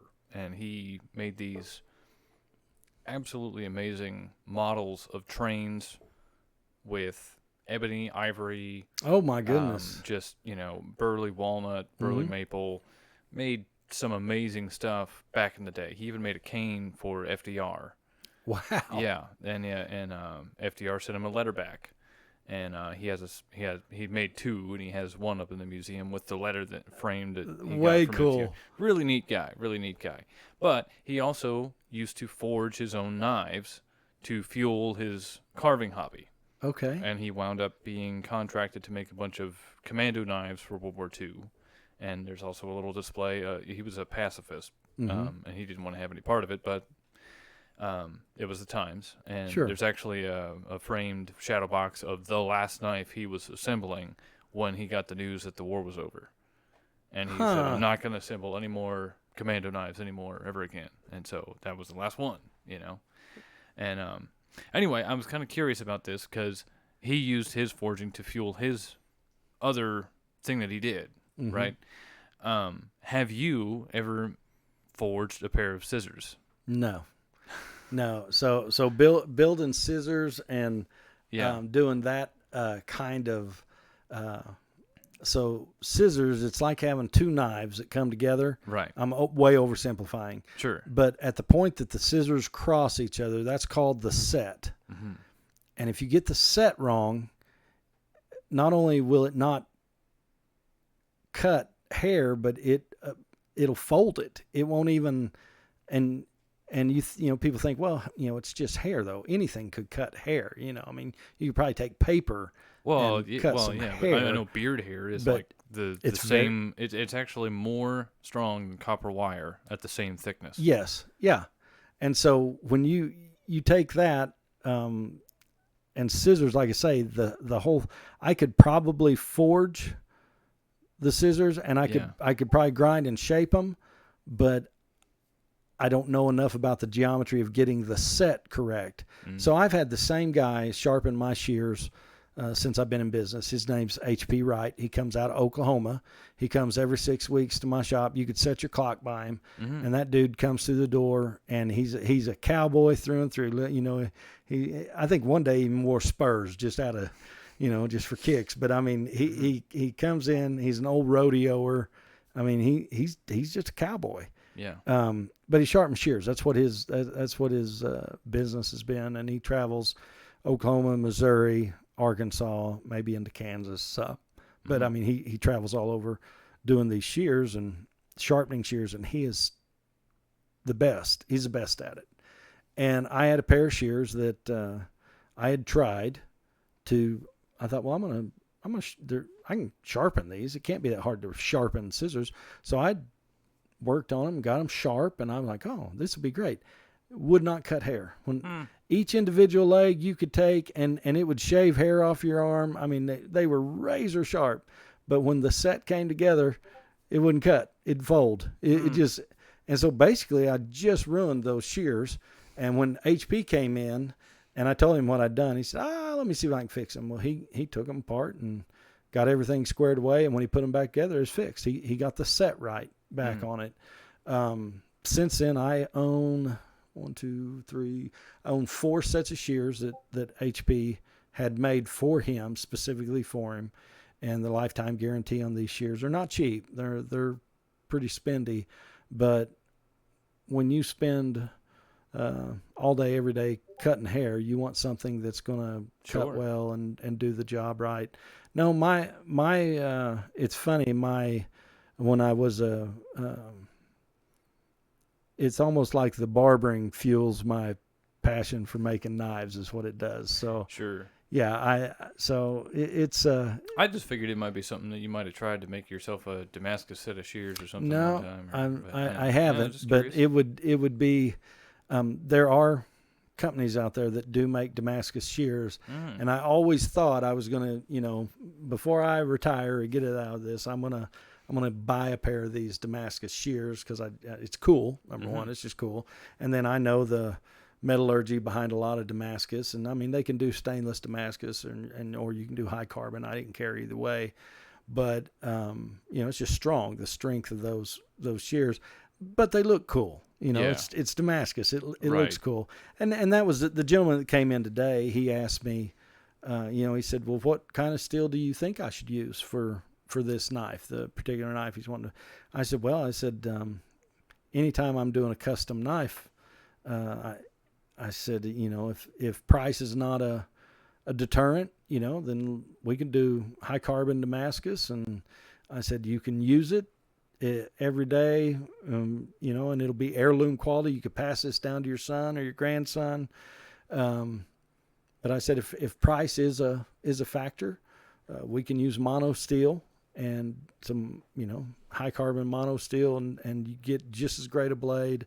And then if you'd like to have, your name laser engraved into the steel or something done that way, you have a little more options with a mono steel than you might with Damascus. But, he was, he said, well, I want to use it, but, I'd like to have my name on it. And I'm like, well, good. If they're, we can go that route. So, I love Damascus steel. It's just fun. It's a fun steel to use. And each knife is truly an individual knife and is truly an individual piece. I've tried to make knives, and I've done a couple of series where I've done numbered series 1 through 10 or whatever, and tried my best to make each knife as close as I could to the previous knife. And I can't do it. I mean, each knife is handmade, and there's going to be some differences from one blade to the next. And so I just kind of embrace that individuality. Right. And I mean, honestly, if you're trying to get something the exact same, why don't you just go buy something from a factory? That's it. That's it. Yeah. Because, I mean, you couldn't be more right. I mean, buck knives, you can go to, the buck knife store and you can buy the same 691 zipper knife or whatever. It's got a gut hook on it. You could go buy that, and you could buy 10 of them, and you wouldn't be able to tell one from the other because they're all identical because it's made on a machine. But you buy 10 knives from me, and even though I might try to make them in the same series, they'll be the same shape, same blade length, but there's going to be something just a little different on each knife because it's an individual forging process, and I'm not a machine. It's it may be like asking you to choose between one of your children, I guess. But what is one of your favorite projects that you've ever made that you've I don't know, something that interested you particularly? My favorite knife that I've made is called a Brute to Forge, and I bought the book. I actually bought this book on how to make a Brute to Forge. The thing I like about it that stands out is you leave your forging marks in kind of the spine of the blade. I made it out of a piece of San Mai. What is San Mai? So 3-layered steel, like I did on the program. So and instead of using a piece, 2 pieces of mild steel with a tool steel in the middle, I used 5160 for my blade steel, and then I wrapped on the outside of it 15N20, which is also a blade steel, but it won't etch the same. It won't. If you acid etch it, the 5160 would turn kind of a dark grayish black, and the 15N20 would resist it. It would just be silver. So that's what I used to build that. But that project of forging, and it's not necessarily forged to finish, but forging in your point, and then forging in the bevels and your pattern, but then forging in the finger choil where you drive you upset the steel and drive it back in on itself and flatten it out. And then in the finishing process, you smooth out that inner part. And so you're creating a finger guard out of the same steel that the blade's made from. And it's just I just think it's a really cool design. It's kind of a throwback to maybe earlier pioneer days, the way they may have made a knife. And I used copper for the bolsters on it. So I had some 1/4-inch copper stock that I put on for bolsters.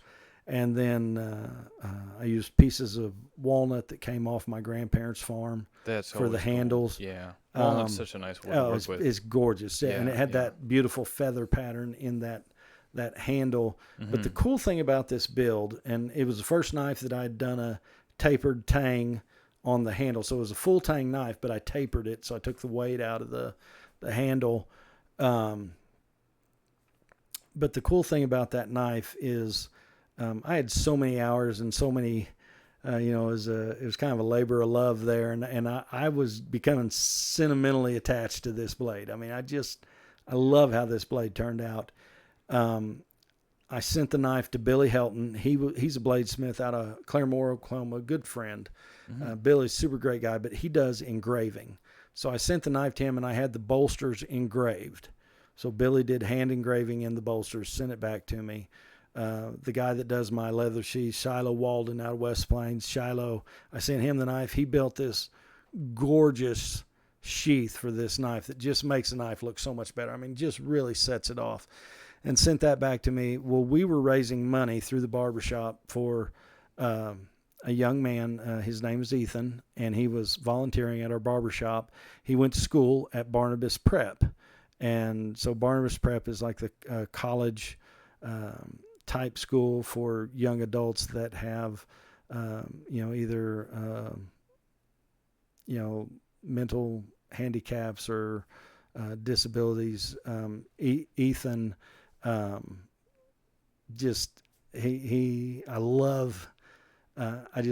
he's just close to my heart. This kid is. Well, we found out that Ethan was he had one more year to go at Barnabas Prep, and wasn't going to be able to finish, and it was a financial thing. And so I contacted the director for Barnabas Prep, and I'm like, so is it really a financial thing, or does Ethan's folks want him to come home, and they're just, using the excuse that, it's expensive to go there or to send your kid there. And I understand if they're just wanting him to come home, I'll mind my own business and won't get involved. But if it's truly a financial thing, how much money do they need, and how quickly do they need it? And she said, well, let me call. So Sandy, the director of Barnabas at the time, she called and got back to me later and said, yeah, it truly is a financial thing. Mom is a school teacher, and then in the summer she works another job, and then Dad drives a truck for UPS, and school every year for Ethan to go out to school is $35,000. And of course he lives there at the school. It's Barnabas Prep. If you don't know anything about it, you should definitely look that up and read. It's just a beautiful, beautiful place. But anyhow, when she got a hold of me, she said it is a financial thing. And she said, are you saying you would like to help? And I said, yeah. I said, the barbershop wants to help. How much money do they need? What do they need? And she said, well, they can handle $15,000 if you could help with 20. And I said, okay. I said, so then my last question is, how soon do you need it? And she said, if you're saying you're on board, then I'll hold this spot. I said, then I'm on board. Hold this spot. And so I came to the barbershop next day. And I told my brother, I said, hey, we're going to raise money for Ethan to finish his school. And Steve said, all right. I said, we need to raise $20,000. He said, okay. And I said, and I don't have a clue how to do this. And so he said, well, let's think about it. And so I had raised money in the past. You know, I'd build a series of knives, and I raised money for our local archery club. You know, build a numbered series 1 through 10, sold each knife for, I forget, $250 or something. And so you got a numbered knife, and then that money was used to buy targets for the archery club. And I'd done little things like that, or you know, would find out somebody needed, you know, had unexpected hospital bills come up, and I'd take a knife and we'd raffle it off and raise money that way, and then give that money to the family. And so I finally, when it came down, you know, to actually just looking at sheer numbers and volumes and what I would have to do, I told my brother, I said, I don't think I have enough hours a day to build enough knives to raise enough money to get, I said, I'm not sure what we're going to do. And then I was, even at one point, I was just looking at what credit cards I had that didn't have, you know, hadn't been using, and find out what the credit limit was, because if push came to shove and I needed to just borrow the money to pay his bill, I was going to do it. I figured, I've taken this on. It has, you know, we're going to have to raise this money. And then Steve, we were cutting hair one day. He said, you shouldn't have to take all the way to this. He said, reach out to some of your Forged and Fire alumni and see if they'd like to get in on this. And then I talked to Carrie over at the core program, Carrie McKee, and he told me about a website that does, it's kind of like the best of GoFundMe and the best of eBay, because you can do auctions and GoFundMe on this same website, and it's a free service to use. It's called Give Butter. And so he said, check them out. Maybe they can help you set up a website and do this deal. So long story short, I had, oh my gosh, somewhere between 18 and 25 different Forged and Fire people from all over the country that wanted to give towards this. And guys started sending me knives and stuff. And so at the time, I wanted to present the best knife I had to put up for auction. I wanted the best one I had, and it happened to be that Brute to Forge knife I'd built. And this was my favorite knife. And I just figured I'd never sell it, because if I priced it, it was gonna be spendy, because just the sheer amount of time I had involved in this, and then having the specialty sheath built and Billy doing the engraving, it was just going to cost a lot of money, and I didn't really want to sell it, so I was going to keep this one. But when this came up, I'm like, you know what, I'm in. I believe in Ethan. I want him to have the money I want to do this, and so that was one of the knives that I did on the auction. The great thing is, there's a local collector. He was the one that, when he saw that knife go up, he'd recognized it from the barbershop. And when he saw it go up, he was determined to win it, and he did. He won that knife.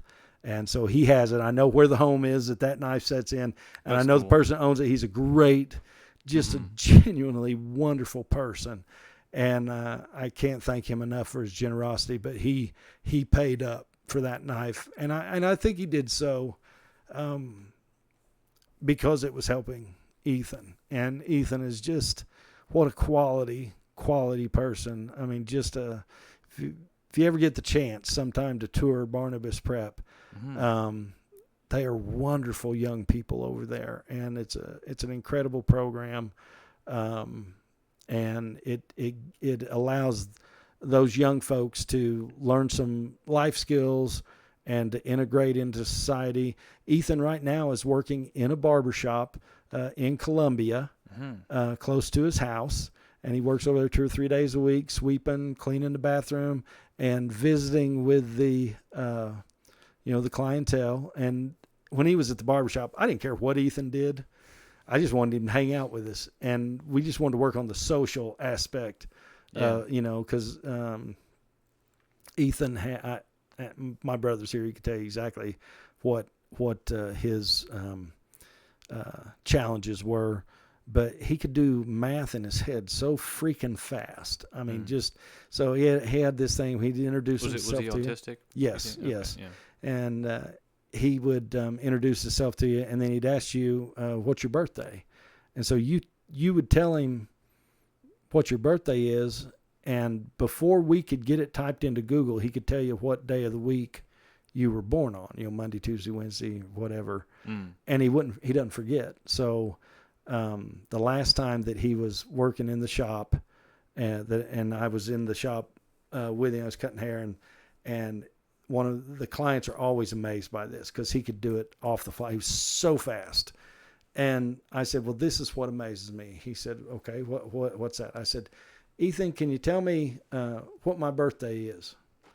And he rattled it off. November 1st, 1971. And then he told me what day. I don't remember which day it was, but he told me what the day was. And the guy I was kind of there, he said, so that impresses you because? I said, because I met Ethan, 4 years ago. And the first day I met him is when I told him my birthday, and he's never forgotten. And Steve did, my brother said, when's my birthday, Ethan? Ethan told him. I think Caitlin even, said, when's my birthday? And, he told her when her birthday is. And I mean, it locks in his head. He doesn't forget. And so, Ethan's just and his family's just genuinely salt of the earth people, just great people. And, every holiday, and I don't care what the holiday, it could be Arbor Day. And he beats me to the punch every time. I'll get a text that morning and say, Happy Arbor Day, Davy. And it's from Ethan, or Merry Christmas Day, or Happy Easter, or, Happy Thanksgiving. You got to look up some different holidays that are a bit more obscure. Like I really should. My wife and I got married on Talk Like a Pirate Day in 2020. Talk Like a Pirate Day? Yeah, we didn't use that in the ceremony at all. That's a real holiday. Yeah, apparently. I don't know. Oh, my gosh. That's awesome. We did it. I don't know. We were kind of joking about it one time because I first told her I loved her on Christmas. Okay. And then I asked her to marry me on Easter, a couple years later, of course. Yeah, you courted for a little while. Yeah. And then, that'd be pretty quick turnaround if it was just the same year or the one after the other. Anyway, but we were like, I don't know, a couple years after we married, like, oh, I wonder if September 20th is a holiday of some kind. Right. And so September 19th, excuse me. So we were like, oh, let's just check that out. And then turns out it was Talk Like a Pirate Day. That's pretty awesome, though. We got married on June the 12th, me and my wife, and I don't think it's a holiday for nothing. And it was the day that the church was available to use. Back then when people got married in churches instead of the barn, so that kind of thing. But yeah, but that knife probably means more to me. That build meant more to me because of what it resulted in. And it was my favorite knife. That's probably one of my most favorites. And I'll build another one. And that's been the problem. I'll build a knife, and I'm like, man, this is really cool. I like how it's turned out.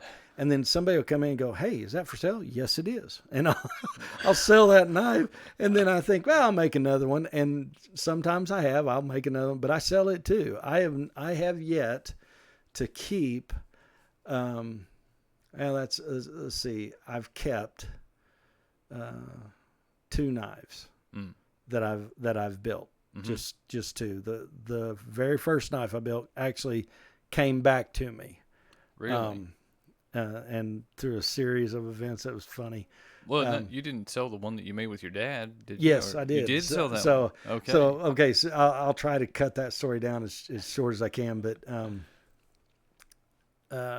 I'd been making knives for about a year. So in 2008, I went on a trip, was doing build outs for Rent-A-Center still, and a friend of mine jumped in and went with me on a weekend trip up to Kansas City, where we did an install for a Rent-A-Center.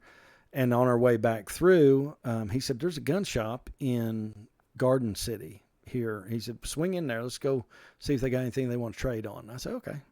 So we got in there, and I had a rifle that I wasn't getting along with well, and I was really kind of wanting to trade it off. And I thought, well, maybe this guy be interested in that rifle. Well, we get in there, and Keith starts talking to him and just starts chatting this gentleman up. And he said, "You interested in any custom-made knives or anything?" He said, "Really?" He said, "Custom." He said, "Do you make custom-made knives?" He said, "No, but my buddy Davy does." And he said, "Well, you got any with you?" And I said, "Yeah." I said, "I've got 4 of them out in my truck that I've made." And he said, "Well, I'd like to see them." And so I ran out the truck and got them and brought them back in, showed them to him. And he said, he was asking if I was interested in knives, and he turns around from his bench there. He turns around and he opens the safe. He's got a big bank vault behind him. He opens this big drawer, and he starts pulling out these velvet covered shelves, setting them down. And they're some of the most beautiful custom knives. And I'm talking Randall made knives. I'm talking Bob Lovelace knives. I mean, very, very expensive handmade knives. There was a couple of Tom McGinnis knives, and Tom is who taught me and my dad. And so when I saw those, I was like, well, this guy's, he knows his stuff. And so he began to look my knives over and everything. And he said, "Well, are these for sale?" And I said, "Yeah." I said, and he said, "Well, do you have any more?" And Keith had been over there, and he goes, "Well, you got that first one you made." I said, "Yeah, but I said, the blade's kind of warped." I said, you don't, he said, "The first one you made?" I said, "Yeah, I made it in the knife class." He said, "Well, I'd like to see it at least." And I said, "Okay." So I went out the truck and come back in with it. And I said, "See how the blade kind of warps?" I said, "It did that in heat treat." I said, I ground too much off this side than I did the other. It just pulled that way. And I said, Tom was going to trash it. And I said, "No, that's the first one I made. We'll just put handles on it. It's mine. Who cares? I don't care if it's a little warped. It's my first knife. It doesn't have to be perfect. It's the first one." And so he's looking them over, and he said, "Well, how much are you wanting for them?" So I priced them to him. And back then, I think the most I priced one of them was $250. I mean, it just, I'll be honest, I didn't think anybody was going to buy them. I kind of wanted to sell them, but I was new to the game. I didn't know how to price or value the stuff. And he said, "Okay, I'll take them." And I said, he said, "Well, and how much do you want for that one?" I said, "Well, I don't know that I really want to sell it." He said, "Oh, come on." And then he finally said, "Well, I'll give you $300 for it." I was like, $300? Yeah. So I took it, And then I turned around and spent all that money back with him and bought a couple of guns, and I went home, and I was, and at the time, the thing that we all say to ourselves as knife makers, "Well, I can make another one." And it's the truth. We could make another one. Right. But you can't make another first one. Yeah. And so years go by, and it sticks in me. Like, man, I shouldn't have sold that first one. I should have held on to it. I can't believe I sold that first one. And then anybody I'd ever talk to, they go, "You sold your first knife?" "Yeah, I sold that first knife. I can't, I'll make another one." And you just kind of blow it off. But it really, it got stuck in me. Well, then fast forward, I'm on Forged in Fire. Mm-hmm. And my wife and I had went the year that my show aired. I can't remember if it was April or May. So my show aired March 10th of 2021. And it was either April or May that year. I had a funeral. A family member died up in Kansas City. Mm-hmm. And so we went up there to that. And on the way back, I told my wife, I said, "I'm going to stop at that store." And I said, "I'm going to see if I can buy that knife back from him." And did he still have it? So I stop in there, and he's there. Uh-huh. And of course, now my looks have changed a lot. I used to have a short beard like you've got, and it was dark back then. I had dark hair. I wasn't as big as I am now, and so I'd changed enough. I thought he may not recognize me, but I stopped in there, and we got to visit a little bit. And I said, well, the reason I stopped in today, I said, back in 2008, I came through and I sold you some knives. And I said, I was wondering if you still had them. And he said, I probably do. And so he turns around to that same bank vault, opens it up. He gets to going. He said, what's your name again? I said, my name's Davy Wilson. I said, but the name that I stamped into my knife is Jehu, Jehu. That's what I stamped into it. And he said, I believe I remember that. And he went down a few trays and pulls a tray out and turns around and sets it down. And sure enough, right there in the corner of that tray was those 5 knives, you know, the 4 knives I originally wanted to sell plus that first knife of mine. And I said, that's the knife I'd like to see again. So he reached over and pulls it out and hands it to me. And I pull it out. I said, this is it. Still got the same warp in the blade. I said, well, partner, I said, what would you do to sell me this back? I said, I'd really like to have this one back. And he said, well, let me see it. So I hand it back to him, and he's got it out of the sheath, and he's looking it over and everything. And he said, well, son, I remember you. And he put the knife back in the sheath, and he laid it back on that velvet tray. And he said, and I remember saying something that it'd be an honor to buy some of your first knives because maybe someday you'll make something of yourself. And he said, and since I seen you on TV a few months back, he said, I reckon you are. I said, yes, sir. He said, so I don't believe I'm interested right now in selling that knife. I said, okay. I said, well, thanks. I'm glad it's still here. I'm glad you've got it. And I said, thanks for showing it to me again. I appreciate that. And he took the velvet tray and put it up. And I mean, that was it. We was done. Mm-hmm. And so it would have been, so that was in 21. So probably 2 years ago, we're at an archery tournament and at our local archery shop at Shiloh Archery over here in Kirbyville.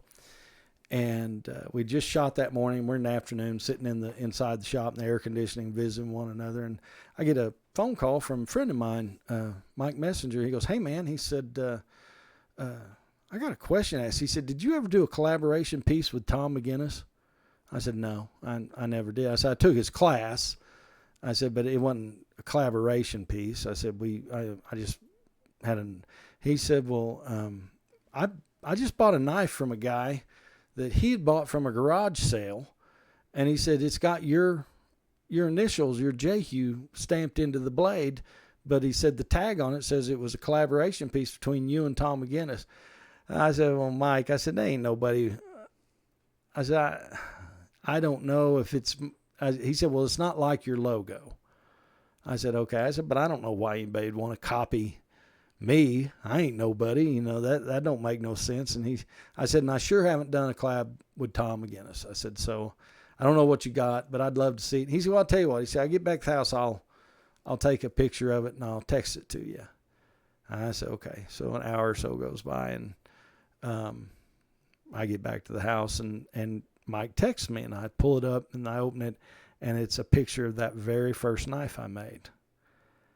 And I'm like, I call Mike and where did you find this? And he said, you know, Mike owns the Caulfield Village in Branson.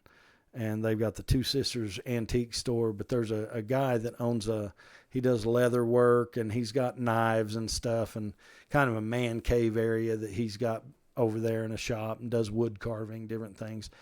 And he'd been at a garage sale in Ozark, I think, and had bought a box of stuff. And in that box was this knife. Now, the sheath that it was in was not the original sheath that I had for it, but no, it was there. And Mike said, well, when I saw it, because Mike sells a few of my knives through his antique shop there, he said, well, I didn't want him selling one of your knives out of his shop, so I bought it from him to sell out of mine. And I said, well, Mike, I said, just name your price. Tell me what you want for it. I'll pay you for it. No, I'm not doing that. I said, yeah, Mike, tell me what you want. Well, no. And I said, Mike, that's the very first knife I made. And I said, I guess at the basis sense of the word collaboration, I said, Tom helped me make my first knife, and he tried to help me keep from screwing it up. And I said, in the sense of him helping me, I mean, I guess you could call it collaboration, but I said, really, he was just teaching me, and that was a piece of work that I was working on. And I said, but I would love to buy that from you. I said, better yet than that. I said, come over to the barbershop and any knife in the case, I'll trade you for it. You know, well, I knew at that time when I made that offer to Mike, I had a couple of knives in the case that were priced at $2,000. And if he'd have said, well, I want that $2,000 knife, I'd have traded him straight across for it, because that's how much I wanted to get that first knife back. Mm-hmm. And so Mike said, well, you was going to come over and pick up a compressor, so just come on over to the shop. So I drove over there, and he shows me the knife, and I said, yeah. I said, I can't. And I show him where. I said, look, the blade's warped. And I show him. He said, well, I never even saw that. I said, yeah. I said, you have to look at the spine, but yeah, the blade takes off just a little bit there, and told him how that happened. And I said, well, what do you want? Tell me what you want for it, Mike, or come over to the shop and I'll trade you a knife, or just, you know. And he said, nah, I just want you to have it back. He said, when you die, he said, put me in your will. I was like, I may outlive you, Mike. I said, but okay, I'll put you in the will for it.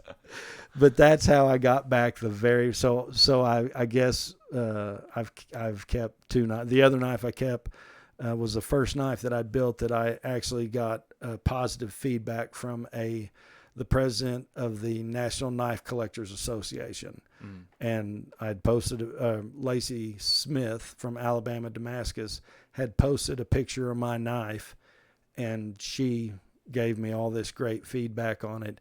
And because of that, I thought, well, I kind of don't want to sell that knife now because of all this great feedback, but that's not even one of my favorite designs. I just happened to build that knife that day, and everything came together. And she talked about the edge geometry, and she talked about the way my lines flowed and the Damascus. And I mean, she had all the eye for that kind of stuff. And to me, it was just another knife I was making. But consequently, Dad said, maybe you don't sell that one. So I guess I've got two of the knives I built that I haven't sold. But yeah, in a knife maker's mind, we sell it, and I'll build another one. Won't be no big deal. Oh boy. Well, we're getting kind of close to time. Yeah. I do want to ask you a little bit more about the archery club, because we haven't talked much about that. Yeah. So tell me a little bit about that, and I think we'll wrap up. Okay, so we started an archery club in 2016. Mm-hmm. A friend of mine, Brandon Beckett, and myself, we started this archery club. It's called the White River Bowman. Mm-hmm. We set it up as a nonprofit, and the whole reason we started this thing is every time we would go to shoot an archery tournament, we was always driving at least an hour, if not 2 to 3 hours, to a range to have a shoot. Yeah. And it never failed. We had the same conversation at some point in that day. Doggone it, why isn't there an archery range in Branson? You would think Branson would have an archery range. Why don't we have an archery range closer to the house? We live in the Ozarks. We live close to, I mean, it's beautiful. Why don't we have And we would rattle on about that for every time we went to shoot somewhere. Mm-hmm. And then when you'd shoot this range, you'd think, man, if we had a range, we might do this. I like the way they did that. You know, we'd talk about that. And finally, one day we were coming home, and Brandon said, maybe we should do it. I said, we should do what? And he said, put together an archery club and get an archery range. Mm-hmm. And he said, he was a treasurer for a nonprofit club out of Sullivan, Missouri, a saddle club, horse riding and stuff. Yeah, and yeah. He said, I know how to do all that. And I said, okay. He said, well, I said, yeah. I said, let's do this thing, and maybe we can get members and we can buy targets, and then we'll just see if somebody will have some land, and maybe somebody else wants to do, you know. So we started pushing it a little bit, but the crux behind it was to raise money. We would use the shoots, do the shoots all year, and then take the money that we made from doing the archery shoots, and then we would give that money to families in need during the holidays. That's kind of what we wanted to do with it. And we did. We have helped families that that their homes burnt right at the holidays. We've helped families that their, car accidents happened and they, were out of work for months and needed help. And we wanted to just bring them cash so that they could buy Christmas presents, buy a Christmas tree, whatever. We didn't want to be like the Salvation Army that, or like some church groups just show up with groceries no, we wanted to hand these people cash and trust them to go buy presents for their kids and themselves. And we didn't want to shop for them. You know what your kids need. I don't know what your kids need. So, but I can hand you cash and then you can go. So that's all we wanted to do. And it was really fun. It really is fun because we get that money raised and then, we heard that this family, their house burnt. And they lost all the Christmas present, Christmas tree and everything, that very first family. And I'll never forget, we walked up to this apartment and we had to call around a lot to find out where these people were at because, they'd lost everything. And we finally found out that they were living with some friends in this, they had a condominium. And so we went up to the apartment or condominium, whatever, and knock on the door, and lady comes to the door and we asked, is so-and-so here? She said, yeah, that's me. And she's, and so Brandon, he's a big old tall guy, he's like 6'2" or 3 or something. And then I'm standing there didn't have quite as long a beard, but I had a pretty healthy beard. And we're just standing at the door and said, well, we just came to give you this, and would hand him a check. And who are you people? Well, my name's Davy and this Brandon, we're with White River Bowman. Who's that? We're just an archery club, and we heard that did your house burn down? Yeah. Well, we just want to help with some bills for Christmas. Just go buy Christmas gifts for your kids. And I mean that, they always say it's better to give than receive, and that's the truth. And doing that, gosh, we had that's so much fun. And it all came from just guys getting together to go shoot their bow. And get to do something bigger than just the club. There had to be something bigger. Well, when we raised money for Ethan, we did that in conjunction. I did it through the barbershop, but I did it in conjunction with the White River Bowman because that way people get receipts for their charitable giving because it's 501c3. Right. But the archery club has, so we started in 2016. Here we are in 2025. And I knew when I was running for office that I just wasn't going to have time to do the archery club anymore. I want to go shoot because that's my hobby. Me and my wife love to go shoot. But the day-to-day running of the club, setting up the tournaments, getting that kind of stuff together, I can't do it. But what we needed to find was a small family that had a passion for archery and would want to do it. So you got to have those things together. Well, man, there was a few families I knew of and had actually spoke with about them taking the club over, and they love to go shoot tournaments, but they don't want to manage a club. They don't mind being a part of a club, but they didn't want to. No, they didn't want the headache. And it's not a headache, but there is some stuff you got to do with it, and so. Brandon and I figured out, well, maybe we'll do some restructuring in just the paperwork. And he said, he said, we can stay on as CEO and CFO. And then the president and the vice president and the board members, they can take care of the day-to-day running of the club. And then if we need to deal with the paperwork or raising money or stuff like that, then you and I can do the boring behind-the-scenes stuff. But we need a family that wants to run this club and take this club further than what we've done it. And so last year we decided, because I knew I couldn't continue to do it, taking on the office of assessor, I need to free up a little bit of time. And so I decided to step down as president.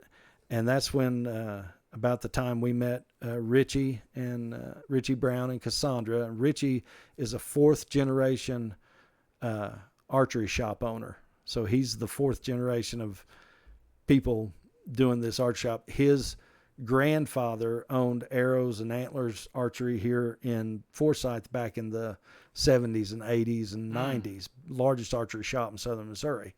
And they had a big indoor range. They had 3 outdoor ranges just across the bridge down here at Bull Shoals. It was across the bridge. And you crawl up the mountain, up 76 highway. And right before you get to the S-curves there on the left, you have Archery Road. Well, that was where the archery shop was at back in there. And well, fast forward to all these years later, Richie opens up Shiloh Archery, 5 years ago, something like that. And then I meet Richie in 2023 while we was raising money for Ethan's deal. I guess 2022 and 23. And Richie's like, well, man, we got land. If you want to put your range out here, we'd love that. And so our club went in with Richie, and he started doing the range and set up the range. And it is the prettiest range. And so it is just like, I've always believed that the Lord will order our steps. The steps of righteous men, women, and children are ordered of the Lord. And so I believe that the Lord ordered our steps to run into Richie. And so now Richie is the president, and Richie and his wife, Cassandra, and they have taken the archery club, and they're doing fantastic things. Matter of fact, we have an archery shoot tomorrow morning from 8 to noon is check-in time. You can shoot all day, but 8 to noon is check-in time right over here at the bike trail just behind the school at Forsyth. The city of Forsyth, really? Yeah. They have allowed us to use the bike trail. So we're going to actually, when I leave here, I'm going to go over there and we're going to start setting targets up. And so on the bike trail, we do a 20 target range. Like I say, you can come check in, and it's just a beautiful walk on the bike trail. And we accommodate every shooter from very young novice eagles, grade school kids, all the way up to pro level. And we have had at a couple of shoots, we had the men's, I think it's the Matt Corman, the men's senior state champion for barebow archery, has shot this range. And when he turned his card in, I've seen some really incredible scores, and he turned his card in and he shot a great score. He shot 8 up on that, his first time shooting the range, but could not have received better compliments. He said this range is laid out beautifully. He said it's challenging, it's fun, the targets are cool, the way you've got it set up is cool. It is challenging, and he said, but I like the challenge. And so when you've got somebody of that caliber that's a men's senior champion, and he comes out and says that's a good range, then Richie and his boys are doing something right. And I feel like it was the right person at the right time. And Richie and his family have a passion for archery, and they're actually going to take the range and the White River Bowman further than I ever could. He just has a big vision for it, and I want him to. I am so in total support of That's what awesome. Richie and the Browns are doing with the archery club. But it's called the White River Bowman, open to everybody. If you shoot, we'd love to have you come out and shoot with us. I'd love to. I'll have to see what time we're leaving tomorrow. Okay. We're heading down to Arkansas. So Okay. But I may just come and join you if we have time tomorrow. If you've got time, come on over, and Yeah. and if you want to just come and see it, come to the range. Yeah. You know where the boys. I've got a bow. I'll come out and shoot a little bit. You know where the Boys and Girls Club is? Yeah, I know. I rode that trail on the day it opened. Okay, well, perfect. Yeah, so that's I'm, exactly where we're at. Mhm. And so we're going to go set up there tonight. And it's like last time, I think the first target was a bison. Full-size bison was the very first target you encountered. That's cool. We've got a moose, full-size moose. Nice. And then of course we've got smaller targets and deer. I think the last target last month at the range, the last target was a possum hanging upside down from his tail in a tree. So that was the last target. There's a lot of people didn't like that target. It proved to be kind of difficult, but it's just a lot of fun, and we put a lot of work into it. And, that's awesome. And we accommodate whatever you shoot, whether you shoot a stick and a string, whether you shoot NASP, compound, we accommodate it all. That's really cool. We've not had anybody bring a crossbow yet, but even at that, I think we could accommodate a crossbow if we needed to. That's really cool. Yeah. Yeah. And then Richie's shop, Shiloh Archery, is located in Kirbyville off MM Highway. So you turn on MM Highway, a quarter mile down on your left is Shiloh Archery, and they are currently working on their indoor range. Should have it done probably by October. And so just as it starts getting colder, you'll be able to go over there and shoot indoors. Very nice. Very nice. It's going to be the largest indoor range in southern Missouri. So does he have a website? ShilohArchery.com, I think is what it is. Okay. And then he's on Facebook, Shiloh Archery. Shiloh Archery. And then White River Bowman. Okay. It's whiteriverbowman.org, I think is how the website's set up for it. But okay. And I'll copy and paste all the links over from the last episode for you. Very good. And I appreciate you talking with me and taking the time. Man, Austin, thank you so much. It's so much fun. I mean, you are really doing a great job here, and I'm just so thrilled that, and we talked about it a little bit last time, that someone from your age bracket is taking such an interest in local politics and getting the word out there. I know we talked more about everything else but politics today, but it's very important to let, because everybody knows the national politics going on, but it's the local politics that affect us immediately, right now. So It is.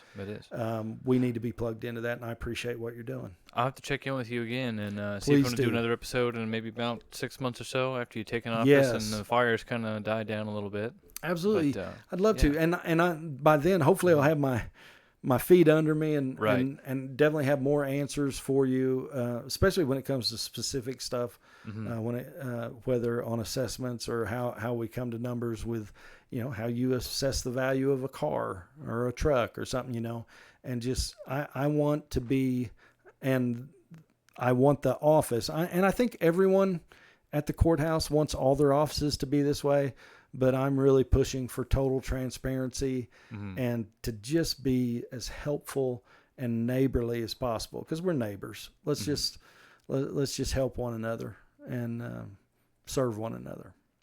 Sounds good. Yep. Thank you, sir. Hey, appreciate you, Austin. Thank you.